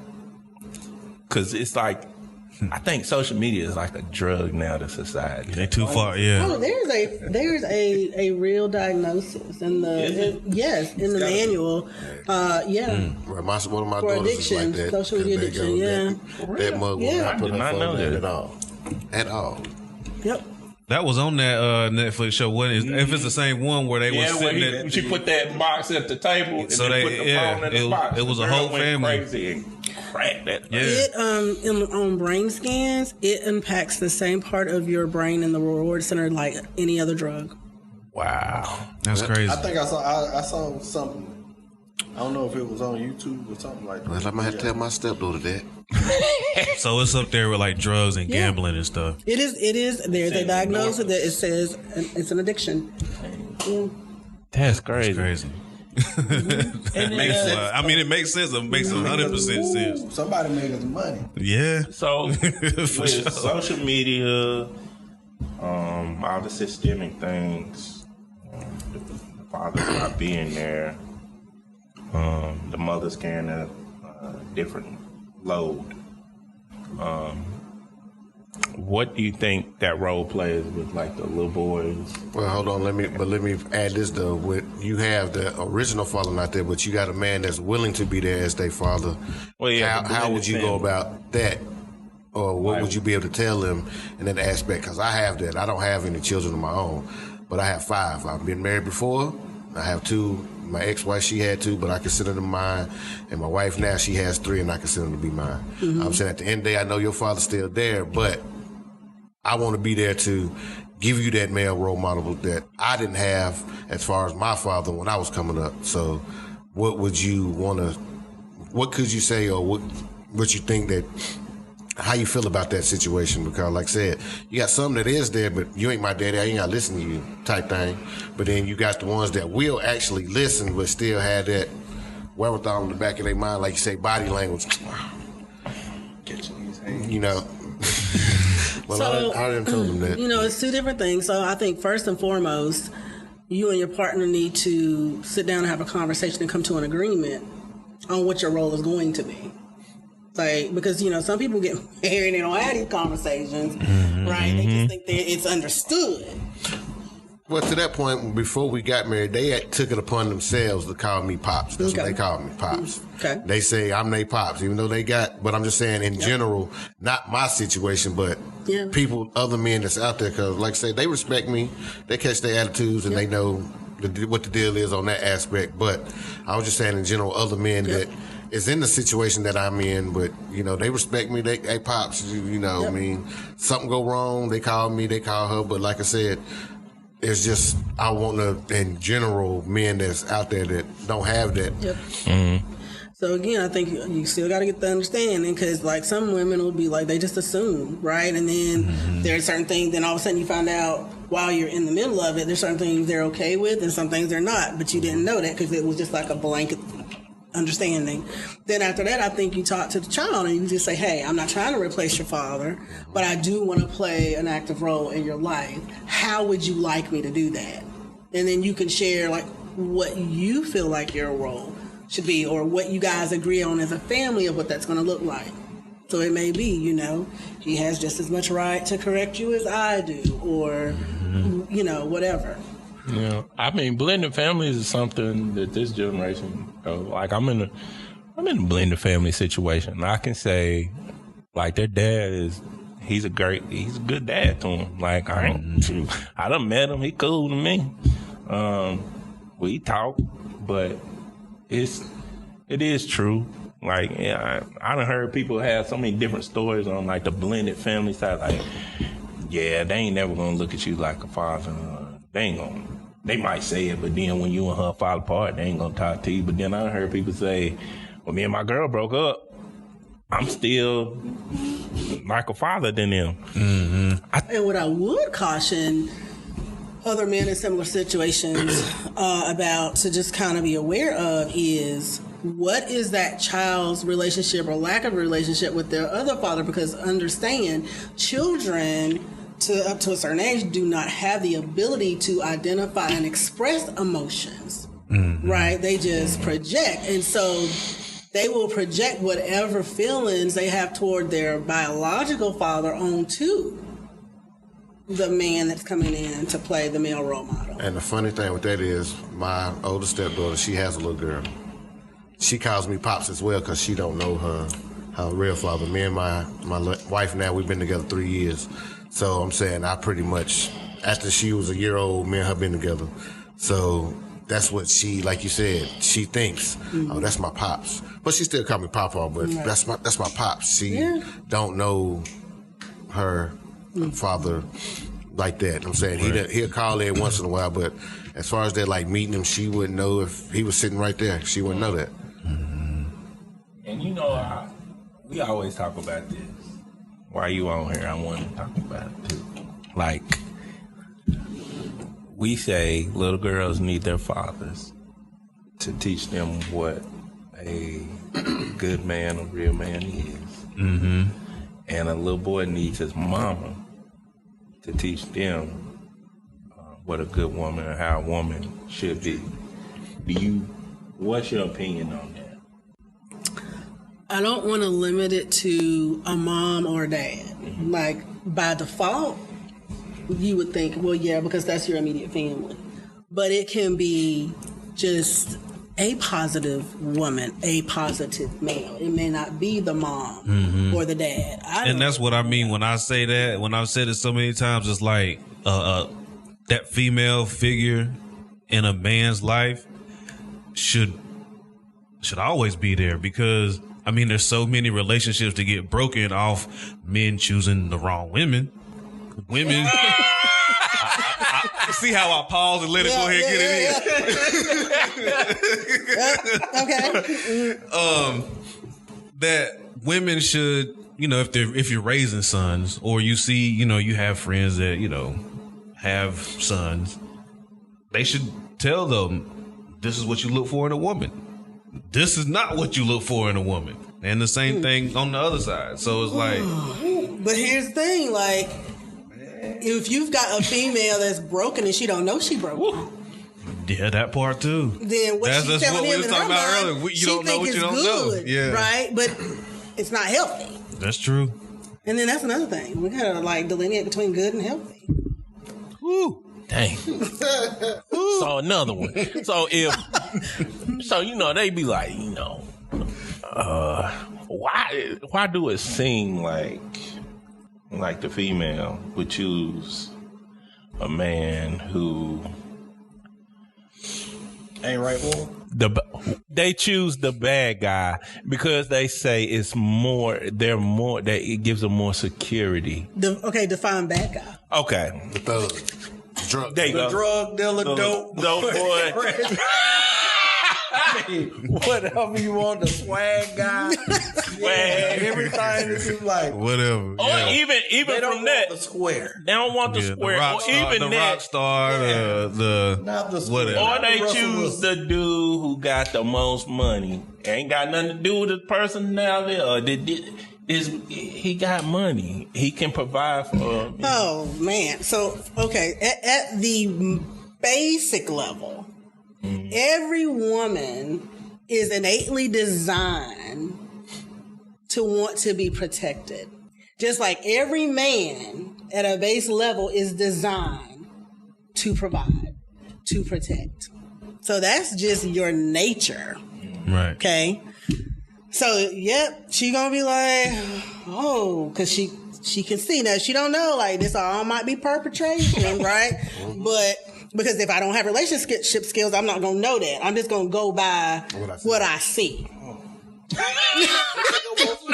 know what I'm saying? Hey, look, I know I know what I'm attracted to is not right for me. I already know that. I will admit that up front. I'm like, I already know this ain't gonna work out because I'm attracted to you. Oh man! I mean, it's just that simple. Like, oh man! And it also goes back to nurturing and belongingness and connectivity, right? Feeling valued.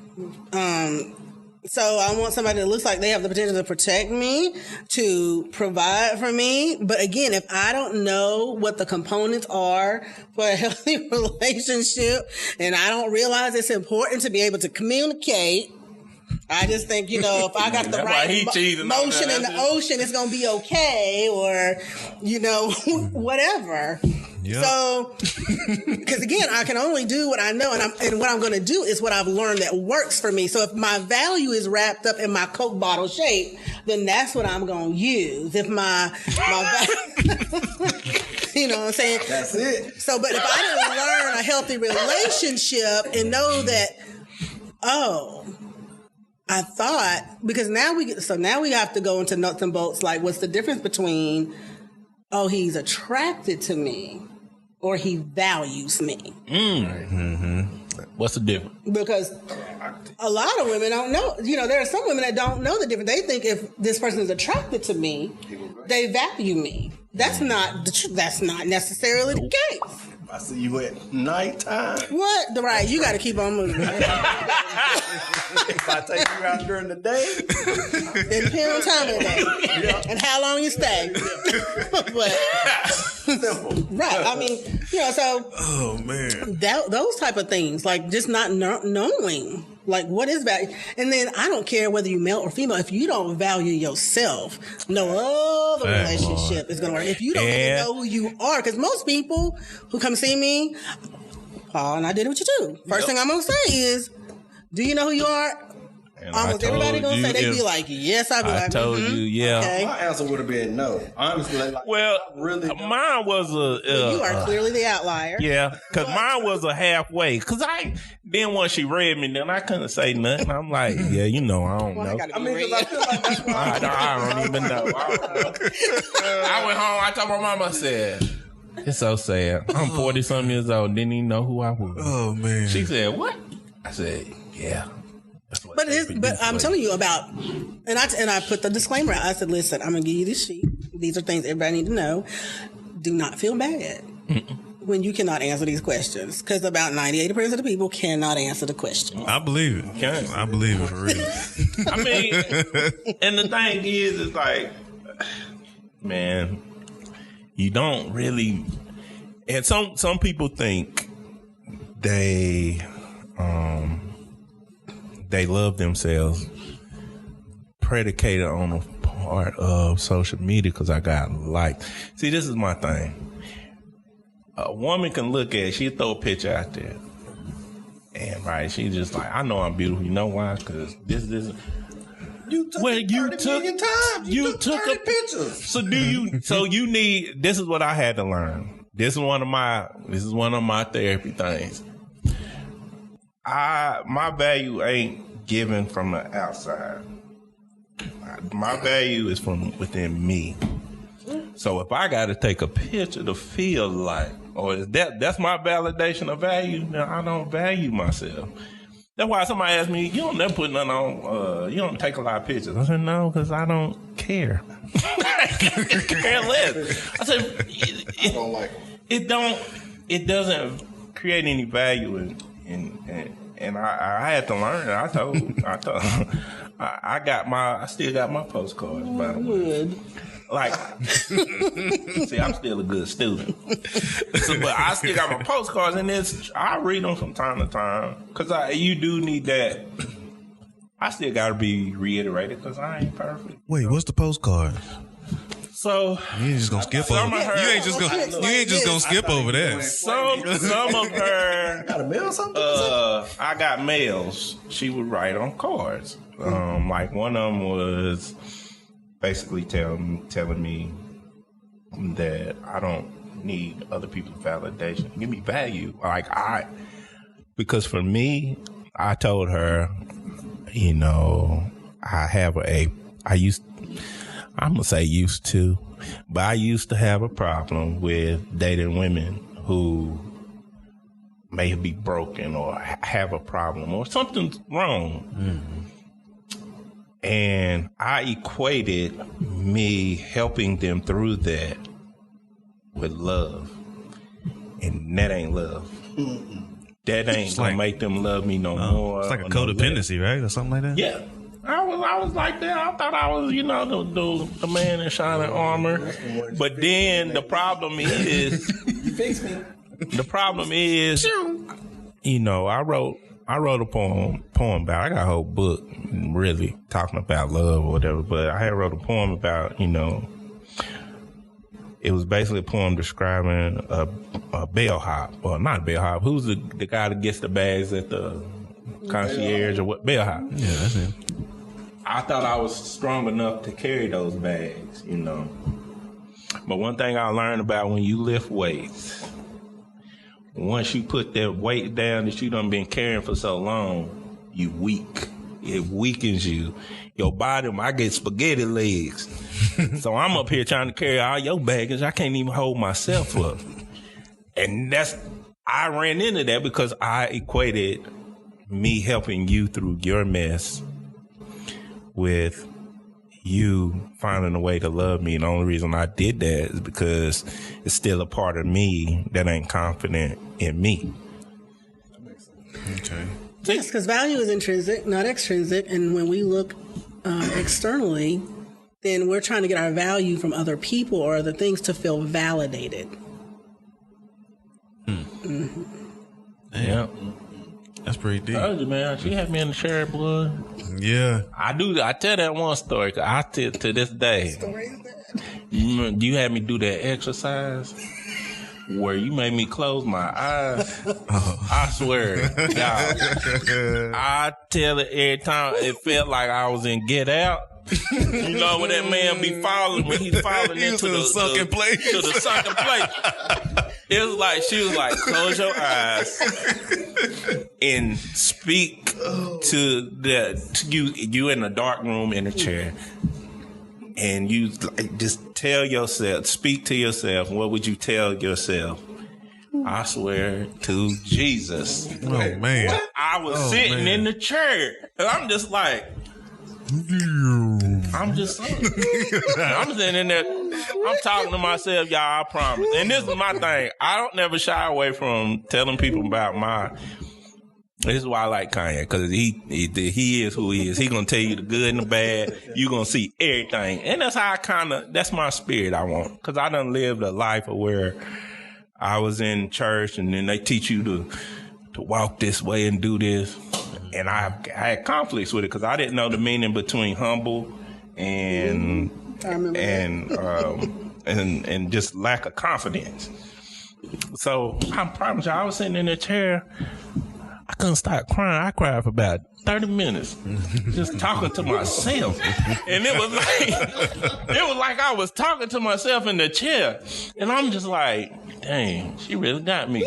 I remember I went home. That's why he was all somber for like 3-4 episodes. I went home. I went to bed. I said, no. I gotta go to bed. I would have went to bed. I was like, was I? Would have been up for a couple of days. Oh man, that's rough. Because it was just so freeing. Because at the end of the day, just like she said, you can't love somebody if you don't love yourself. So I always tell people I got a problem with that, but being enough. I always feel like I'm not enough. Like I could do, like say if I'm in a relationship with somebody, I could give them all the love I got in this world. But in my head, it's not enough. If they get upset, or if it just seems like they're not receiving what I'm giving. And then as I done went on, I was just like, you know what? They're okay to be upset. It's okay. Like, it's okay. I think in relationships we do. I was reading something. Your fault or something? I don't know. Because the way that I'm wired, I blame myself for a lot of stuff. It ain't just in relationships. It could be if I can't make you happy, it makes me feel like it's my fault. It does. And I'm going to tell you where it stems from. And I think it stems from my dad. just because I look up to him. So it stemmed from that. But yeah, she had me in there crying, boy. I was in there bawling. I said, God dang. I always figured that happened. I was like, I figured most people, I could be completely wrong, but I'm pretty sure I would shed a tear too. It was like, hey. Bro, I mean, but that's the thing. I think to know what it would be. What's gonna bring it out? Yeah, I was like, what's gonna break me? Because, I've been trying to get you to go. Just do. I mean, it's a free thing, and I know one other cousin that went, and me and her had the same experience where you get out of therapy, it's because you've been carrying these bags for so long. You be tired after I relinquish these feelings and these thoughts. When you get out, bruh, I be tired. I remember one time I tried to go to work right afterwards. Oh, man. I was sitting in the office. This is at Taco Bell, Ryan. You know the office in the back. I was sitting back there, dozing out. I was like, y'all, I'm tired. Came to work. Goodness gracious, man. Because you don't understand. Because there is a misnomer. People don't understand. Like, I tell people, like, they're like, it's just talking. No, it's work.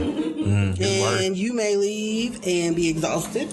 You may leave and be emotional because you're going to bring up things that have been suppressed, things that you may not even be aware of. It's for real. I kid. And then when he was talking about baggage, sometimes it's baggage, but a lot of times, especially people who have been traumatized, they adopt a false identity. They think that their trauma is their identity. They don't even realize that's not who they are. So then there's the part of like separating you from your issues.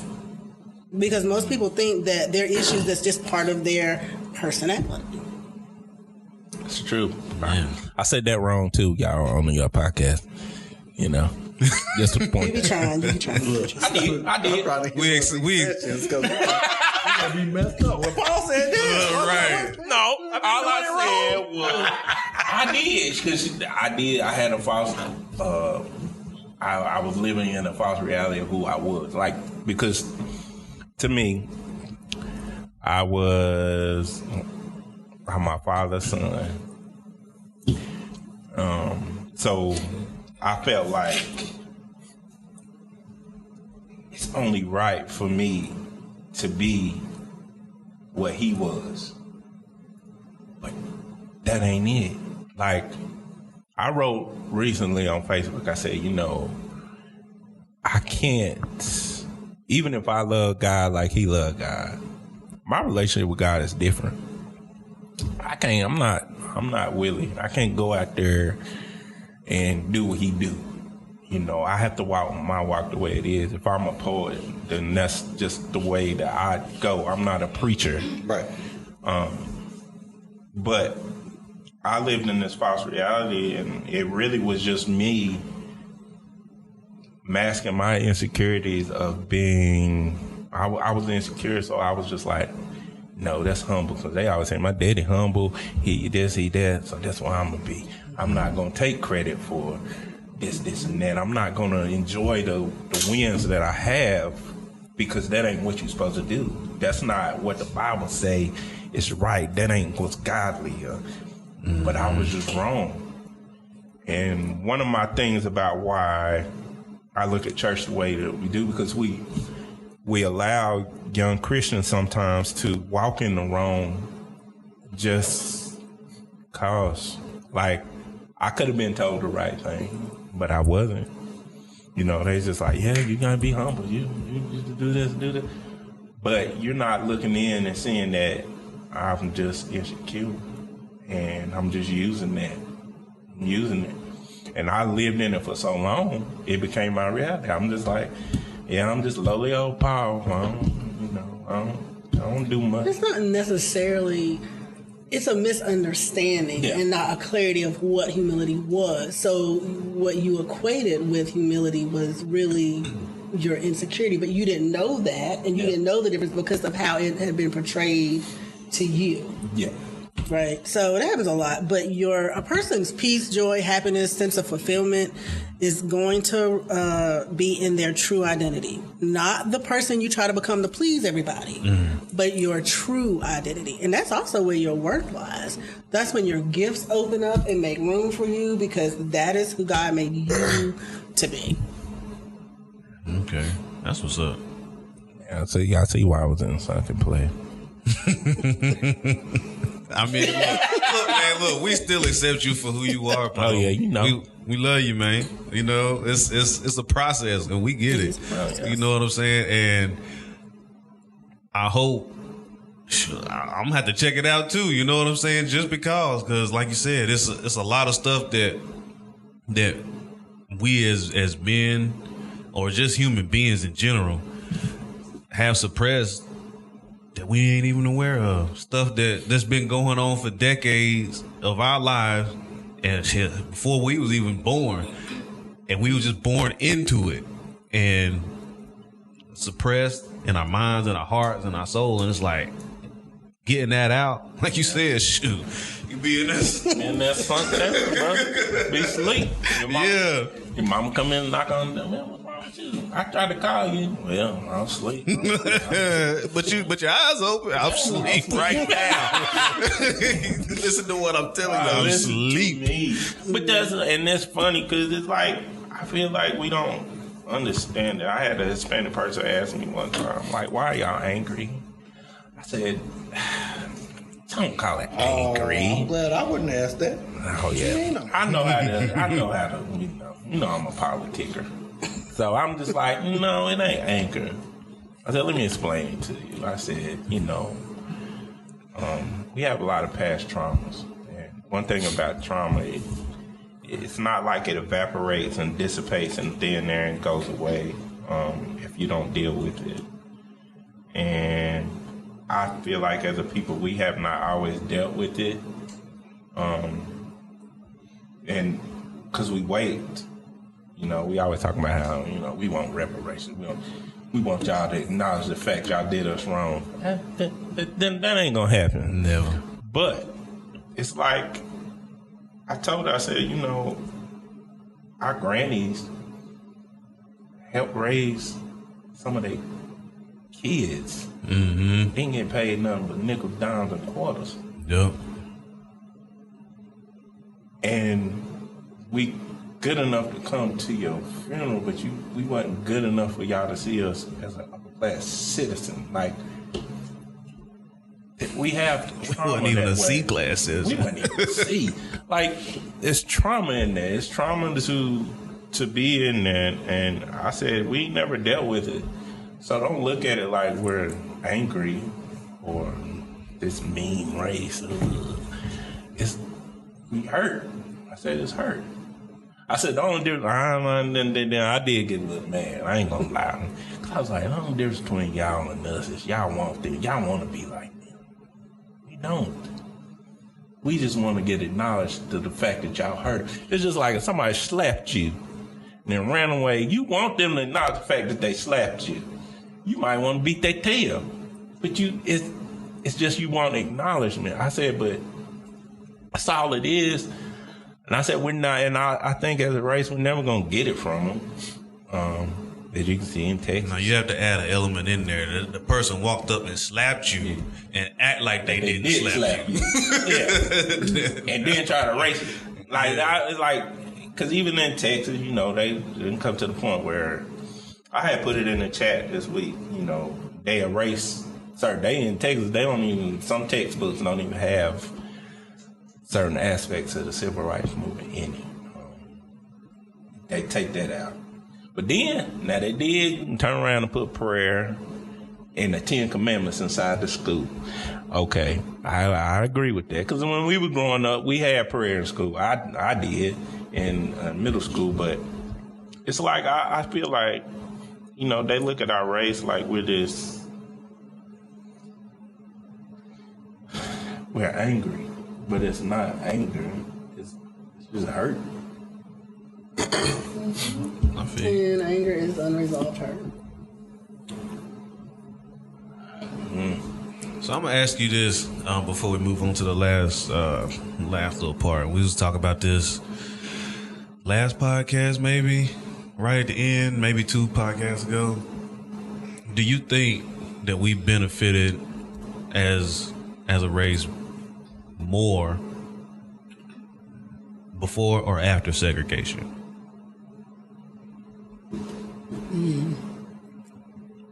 I think it depends on what you focus on. I think if you talk about Mainly education. Okay. I don't know. That's a little kind of up in the air, right? Because I think you've got knowledge that you gain from learning other things, being exposed to other things, having opportunities that you didn't have back then. Definitely. But then there's also the things you learn pertinent to birth and survival that you get in a family, and that you get from unity and you know, those things you can't learn in a book. Or from somebody else that hasn't lived and values, right? You can't get that. So I think you can probably take from both. Really? Yeah, we got into I don't even know how we got onto that topic that day. It was at the end of the show. It's always me. Because it was you. I remember.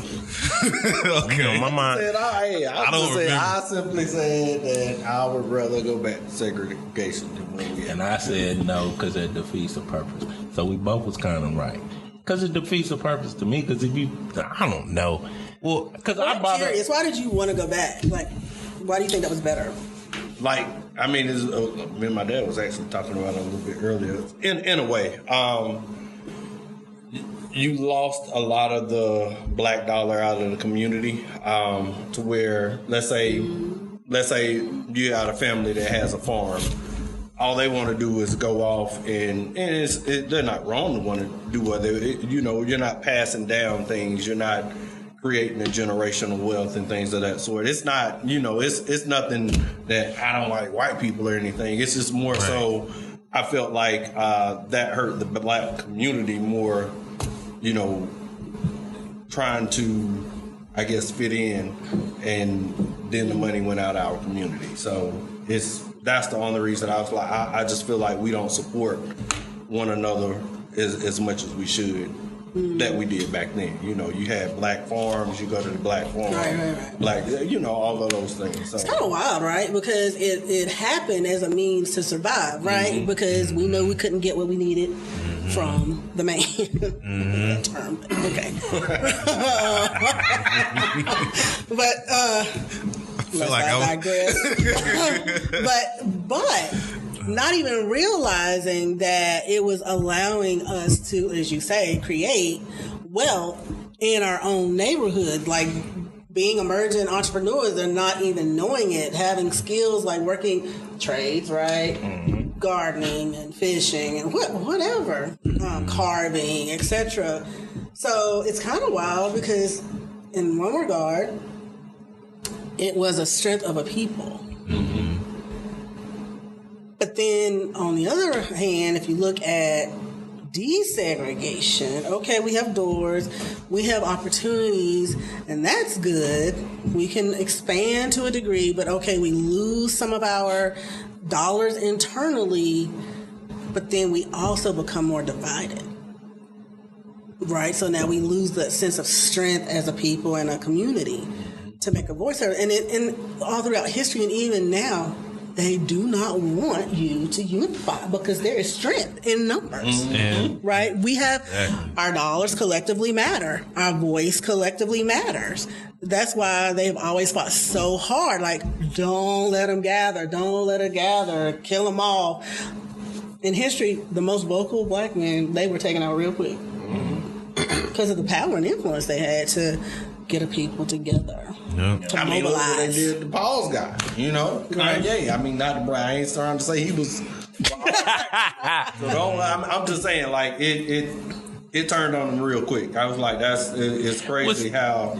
Yeah, and I agree to a certain extent. The only problem I had with the segregation thing was even doing segregation, it It wasn't like we was war bugs. It wasn't like because we still had sharecropping. I learned this from the McDonald's movie I watched. You know, it don't matter what building you put on that land. It's the land. It's the land. People could crop. Black people did that. That's fine. But who owned that land? Sometimes they loan that land to the black person to crop for them. And yeah, it was theirs. And then on top of that, when we talk about those communities, part of segregation, what the ugly part of segregation, the mental side of it is, you know, once they see you and your community flourishing, what does the mental side of them do? We got Oklahoma. We got flooding in Georgia. They flooded the whole town. That's the side. Like, you know, I always say I'm mental. Like, you are that money. You the bottom line guy. I'm that emotional. I like emotions, and I look at them, and I be like, yeah, when you segregate, I get it. But that's still going on today. I mean, that hasn't changed. But that's my point. That's still happening. So, but that's my point. What's the use of going back to something that you had before that didn't work? Because you gain the numbers. Like you gain in numbers. Right now, we're more divided. But okay, I understand. But you remember what you told me? It don't matter how much money you get, but if you don't know what to do with it. So if we're already broken, once we get together, we just another bunch of broken people. That's why when you see neighborhoods where these young kids fighting over blocks that they don't own, they shooting up stuff. Because I live on 4th Street, you live on 6th Street. It's just like the apartheid. I live over here, you live over there. We fighting. Why? What is the reason? At the end of the day, if we're broken, even if you segregate and put us all together, it's still going to be the same. Now, I ain't going to sit up here like I know the history of gangs, but some of the stuff that I saw, gangs weren't for fighting each other. No, it's not. But what happened is because it was more for protection. Yeah, it's for protection, but once you manipulate a race and make them think, you remember the crab in the bucket mentality. You know, we was talking about this earlier.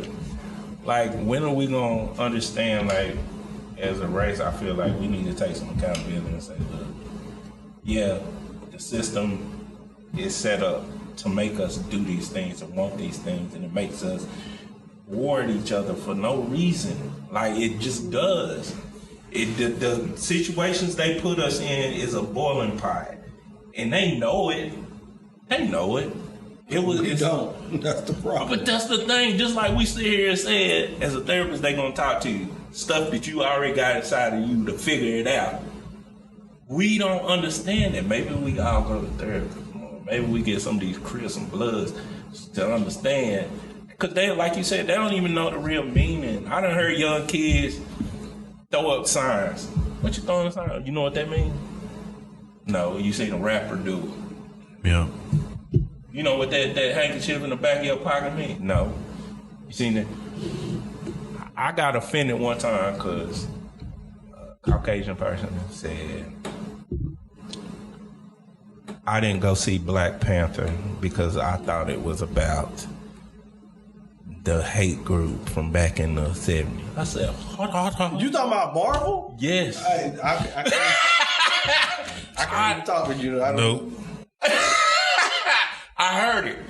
But she was an older woman. And I was like, do you not even know that wasn't really a hate group?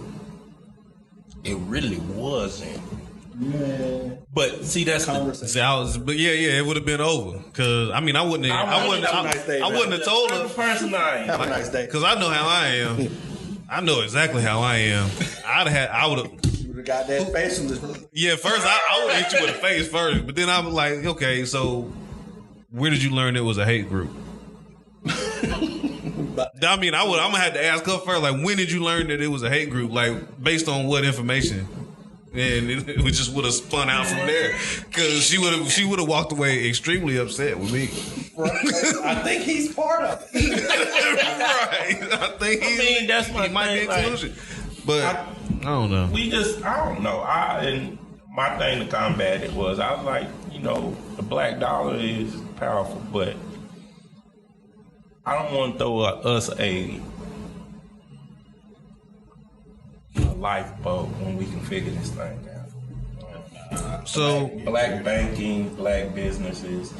I done been hard on y'all anyway, because y'all be on them black businesses, but boy, they don't be wanting to do right. They don't do this. Look, I just say, look, if you gonna open up a business, understand how to run your business. But the dangers of doing that. No, you don't run your business y'all, I'm sorry, business is business. But why do we call black businesses black businesses? But if it's a predominantly white-owned corporation, we just call it a business.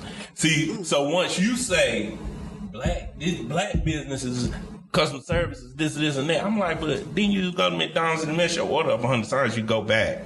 Or you go to such a, you done went to McDonald's plenty of times, they'll mess you up. And they lie to you, tell you the ice cream machine down when you know it ain't because your mama's the manager. You know they be lying. All I'm saying is, but we don't go, white businesses they be fucking up. White business be fucking up. But we'll go, black business be fucking up. So now, what that does is that makes us lump every black business in together. That's not fair. No, I'm gonna give you a chance. I'm gonna give you your fair chance. But you see what I'm saying? Anybody else? But you see what I'm saying? To say black businesses not have quality. I was like, I'm not spending my money. I don't care if it's black, white, orange, green, Asian. By saying you ain't getting my money. It's kind of like you stereotyping. Well, I mean, I get what you're saying, though. In a way, it's stereotyping, but then you got to go back. You got to go back to transgenerational trauma. You got to go back to constructs because, okay, we got this land, we got this to quote survive, but we weren't taught principles. Okay. Yeah. So then how can you manage and own something that you don't know how to do? Because they only gave you limited information. So we have a drive, right? Because we're very driven people. We're very enduring people. And we'll try it. But then do we go through the right sources? Because unfortunately, we've been having to shuck and jive and hustle and bustle and take shortcuts. And we take that same concept and mentality into business if we don't have somebody mentoring us or pouring into us or showing us a better way. And so now here we go, perpetuating another cycle and stereotype. And I think it came from division. It's like when you divide everybody, it's like you don't have that community to come together. It's like, okay, I got this part of it. How do I finish this? Oh, I've been in business over here. There you go. It's the unity, right? So now, okay, so here go a challenge. Homework. Right. Here go a challenge for y'all. Fail. It is. Challenge is redefining or clarifying community. Okay. Redefine or clarify community. Because you said something very important. You said, okay, we don't realize, like, how do I take what you have and what I have and collaborate and make it work for the whole. We don't get taught that. It's I do what I do, you what I do. You do what you do. I'll get what I need from you, but we don't bring that thing together to empower us as a body. Okay. We're going to do it individually to get ahead. So with that being said, that was kind of the next topic of the ending topic. So do you think that is part of the plan to strengthen the African American family structure? Oh yeah, I think awareness, education, and supporting, unlearning, unhealthy things, being instilled and empowered with skill building, right, and communication. Okay. Say it one more time. Communication. And last, where? Let me say this about communication. Okay, this please. Is a big this Chris thing. Yeah. So part 2. Most people communicate. They think effective communication. Well, let me back up even farther. The average person thinks they know how to do effective communication, and I would say about 98% of people do not. And most people think effective communication is I need to be able to convey my thoughts and feelings right to the other person. That is not. Effective communication is how can you take what you're trying to say and present it to your listener in a way they understand. Because it's not going to matter what you want or what you think. If they don't get it, it's not going to help. That's yeah, that's it. That's it. That's the light bulb moment. Right. Like, so even when we talk about division, so now you got different levels of communication. Yep. Man. God, these niggas over here cheesy. I mean, because that brightens up my soul, dog. You know what I'm saying? Because you don't understand how bad communication is nowadays. Like, Man, I mean, and it gets worse progressively every day. Two ways, too. It is. Earlier we was talking about active listening. Yeah. And you was like, I be trying to figure out how to fix it. Don't. Yes. No. We don't listen to fix. We listen to understand. Yeah. Because most of us, we don't even hear the whole thing. We're already trying to figure out, okay, this is what I'm going to say. Yeah. You didn't even hear what I said. And then missed all the pertinent information. That come from whenever you be sitting there, somebody be talking like, I can't not say this because I got to say it before I forget. No, nigga, if you want to forget, you need to let know it. Yeah. Just let it go. Yeah. Because then when I'm in therapy, like, I'm listening. I'm listening to understand. Mm-hmm. Right? I'm meeting this person where they are. So then I take whatever skills and knowledge I have, I adapt it. Mm-hmm. to this person so they can apply it. When he talks about me get his postcards, it's kind of a signature in my practice, and I don't do it if the person doesn't want it. But a lot of times somebody will be talking about something, it might be something they're really struggling with. Mm-hmm. Because for me, my practice is just an extension of ministry. Mm-hmm. So then God knows us, we're individual. He knows how we click. Mm-hmm. He knows what's hindering us. He knows how we think and what we need to become unstuck. So when somebody's presenting a problem to me, then God will be like, hey, here's the key. Then I'll write the key down because I'm like, and I'll just hand them the cards. I won't even say no. I'll be like, read these cards. Yeah. And you can just see it, like, tears just start rolling. Okay. Because it's specific to them. And this brother right here got a bunch of them jokers. It ain't a bunch. It's probably about a good 6 or 7. Some of them double-sided. That's 14. But they're all designed to unlock your identity and your purpose, and then you'll see the fruit. Mm-hmm. Okay. I ain't gonna lie. I go to them when I get to that point where I just be like, I feel like I'm doing the same thing again. I'm gonna go back to them, and I have to look at them sometimes. And that's what they're there for, though. Yeah, I feel like I'll be honest. I am a believer in words. I love podcasting, talking, writing. And we even talked about I like trusting people's word a lot. My girl even get on me now, but she's like, "You trust people too easy." I said, "Yeah, I do. I not trust them to the point where I'll let them hurt me. I trust them to the point where I give you a chance. I'll give you a chance. Like I don't deem to be this super reader of minds because I can't. But I'm gonna try my best to be an honest person to you. Mm-hmm. So it is what it is. I told my cousin one time, he was like, I be feeling like I give love out. I don't be receiving it back. I said, well, that's not the purpose of giving that love. At the end of the day, I don't give it out to expect it back. That's just me. If I gotta go in front of God one day, I gotta stand there for myself. I can't stand there and say, yeah, God, you remember when Ron didn't give me that love back? You remember that? He gonna go, well, what did you do? Well, I cussed his ass out. You know what I'm saying? Get to the back of the line. Get out of here. Letting somebody borrow some money. I was like, if I give you something, I was like, yeah, I give you this because I ain't gonna get it back. I mean, most of the time, if I gotta help you, I'm like, I ain't expecting it back. You in a situation where you can't do it, so I ain't gonna pressure you about it. So I look at sometimes love the same way. If you gonna give it out, sometimes I might not be in a position to give it back. So when you're in that position, you won't give it back. do it. Do it. Just add some interest when you come give it back to me. I don't play that. I'm sorry, I have to ask this because I told people to send their questions. Oh, we got some in. I can on them read too. This one ain't done.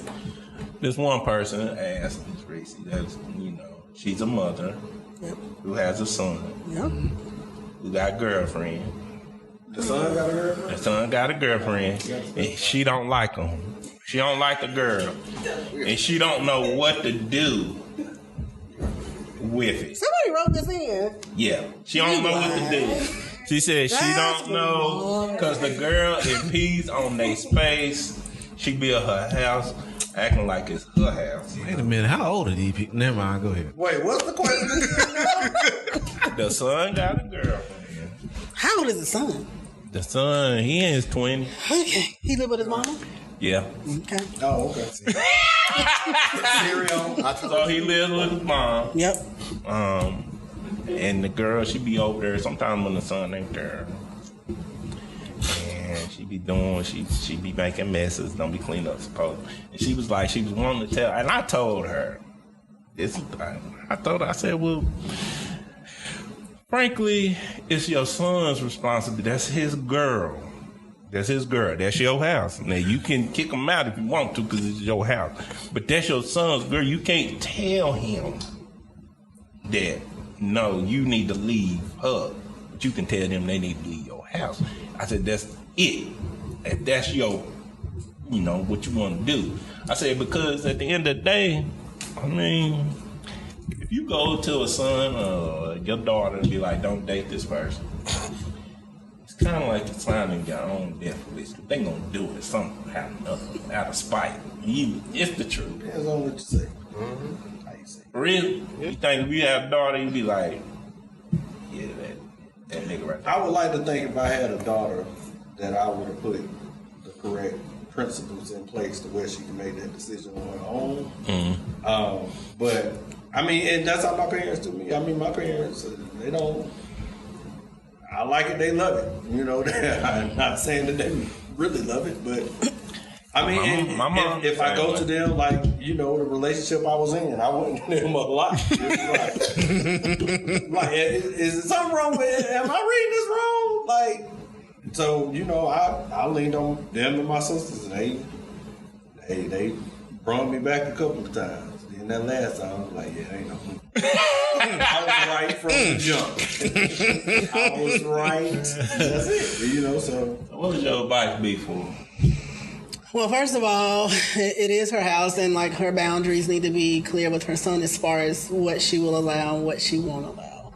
When it comes to his choice in his relationship, it is his choice. She, hopefully has instilled the principles in him to know like what is good and healthy and what is not good and healthy. Outside of that, she just needs to be a safe space. So he knows that regardless to whatever he's doing with Susie, that's still his mom, and she loves him all the same, right? And if he asks her, well, Mom, what do you think? Then give her opinion. But again, you just want to make sure that you're not trying to tell him what to do, because at the end of the day, it's his choice, and he has to live with it. Like, now, one thing I tell my children, that's my daughter. She over there chilling. I say, remember your ABCs. That your actions and your behaviors equal your consequences. So every choice has a consequence, whether it's positive or negative, and you determine the choice by what you choose. So as long as you can handle your consequences, I'm good. Boom. I mean, that's it. That's it. Boy, I bet you be mad at your mom. Your mom just... Actually, I don't know like my mom, and I cover her, so I don't like her. Well, let's talk about the road to get here, though. Oh, Lord. Okay. Mental health for me is really strong, and I'm an artist, so artists, we be out there. I'm a poet as well, so I get I see you. Okay, like I get it. So all artists just want to be loved. That's why I keep telling everybody. Oh, that's man. what it is. Yeah. Listen, let me tell y'all, this is how y'all disguise y'all unrealisticness. Y'all call it. Y'all call it just having hope. Yep, that's it. Oh man, That's it. man, It is what it is. Look, hey, that's crazy. it is artists. This is what artists do. It is. And you know what? Oh God, you know what just came to me? Like y'all are never in the present. Y'all never see things as they are because through your lens, you're always seeing what you want it to be. It's always got to be future. That's what I'm saying. Be like But Walter. that's not real. Be Walter. But But it's okay once you have some awareness, but you got to get grounded. But you in know what? the reality. But that's what make it art. Like you see further ahead. That's And what make it art to people. Okay, now Paul, you gonna make me go there? You gonna make me go there? I know. That's why I got anxiety. Because listen, that's true and that's great, but you need to do it from a healed place. That's fine. That is true. But if you're not doing it from a healed place, not only is your art distorted, so is your thinking and perception. That's true. There it is. I mean, she just made me a long time ago when I'm sitting in the seat thinking I'm sinking. Yeah. But Yeah. it's cool. That sounds Cool. Yeah. Nah. Let me make on my part. And did y'all know that you have neurons in your heart too? So that your heart thinks just like your mind. What then? Why? makes sense. Yeah. Your heart and your mind actually work together? Yes. I didn't Or think that. against each other. I thought it worked against each other. I mean, Well, it depends. no. Actually, so if you had to think of a setup, because the Bible says what? So as a man thinketh, so is he. Yeah. Right? Uh-huh. So your heart has all this, whatever you believe, because that's what you're going to act on, is what you believe. Then your mind is really projecting what's in your heart so that you can act on it. Dang, I'm sorry, y'all. I lied to y'all again. That goes my second. No, that about my third lie. I try to tell y'all your heart and your mind don't never work together. Because to me it never does. But but it can be a disconnect, right? Because whatever, like let's say you think one thing. Okay, I'll give you a perfect example. You ever had somebody you like and you know they're not good for you, but you can't get over them? Yeah. Because you got you got this whole like emotional soul tie, but your mind is like, what you doing, man? Walk away. Then your heart be like, no. I think every man done had the walk away moment and then just didn't pay it no attention. Everybody on this earth done had that walk away moment. You ain't lived enough if you ain't had that moment. Money in this. It's an investment for you. And you want a return. I'm like, I need my return. But what on my if the return was bankrupt when you invested? Woo. Hey, Oh, you know man. that was a bad business. This business has folded. Yep. Got to study the portfolio. I gotta rebrand this business. Yeah. Hey, it's always worth rebranding, you know. Yeah, it is. I mean, so I'm in the process. The rebrand is a thing now. Everybody do that now. that's how Instagram came up. It was a rebrand. Yeah, it was. It was a whole rebrand. They started that out as a whiskey app, and they rebranded it into Instagram. Rebrand is new. That's the new facelift, man. Everybody do it. Everybody rebrands. I mean, you might not have to rebrand that relationship. Yeah. Oh yeah, Turn it into man. Hey, rebrand yourself. Turn it into I something just else. want to say I thank am you. good. You're welcome. I've been misquoting you for so long. I had to get you on here because I rave about you all the time. Thank you. And I just want to say, you know, all our listeners, it's the 100th episode. We wanted to do something that we've been trying to do for the longest because we've been trying to get professionals to come on. And, you know, on our Black therapy sessions, we talked about how to deal with death, absentee fathers. We did mental health check.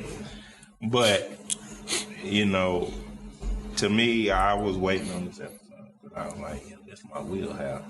I want our listeners to understand that therapy is, I wouldn't call it, you know, if you don't feel like you would listen, you have to be a willing participant. It works.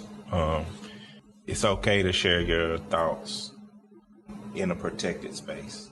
Our podcast ain't that protected because we gonna say some wild stuff half the time. Yeah, Ron. but you know, Marcus too. Marcus. You know, yeah, he ain't here today, but he ain't here today. But, you know, but we wanted to, just let you guys know that therapy is okay. Our black people. Yeah, we done been through a lot.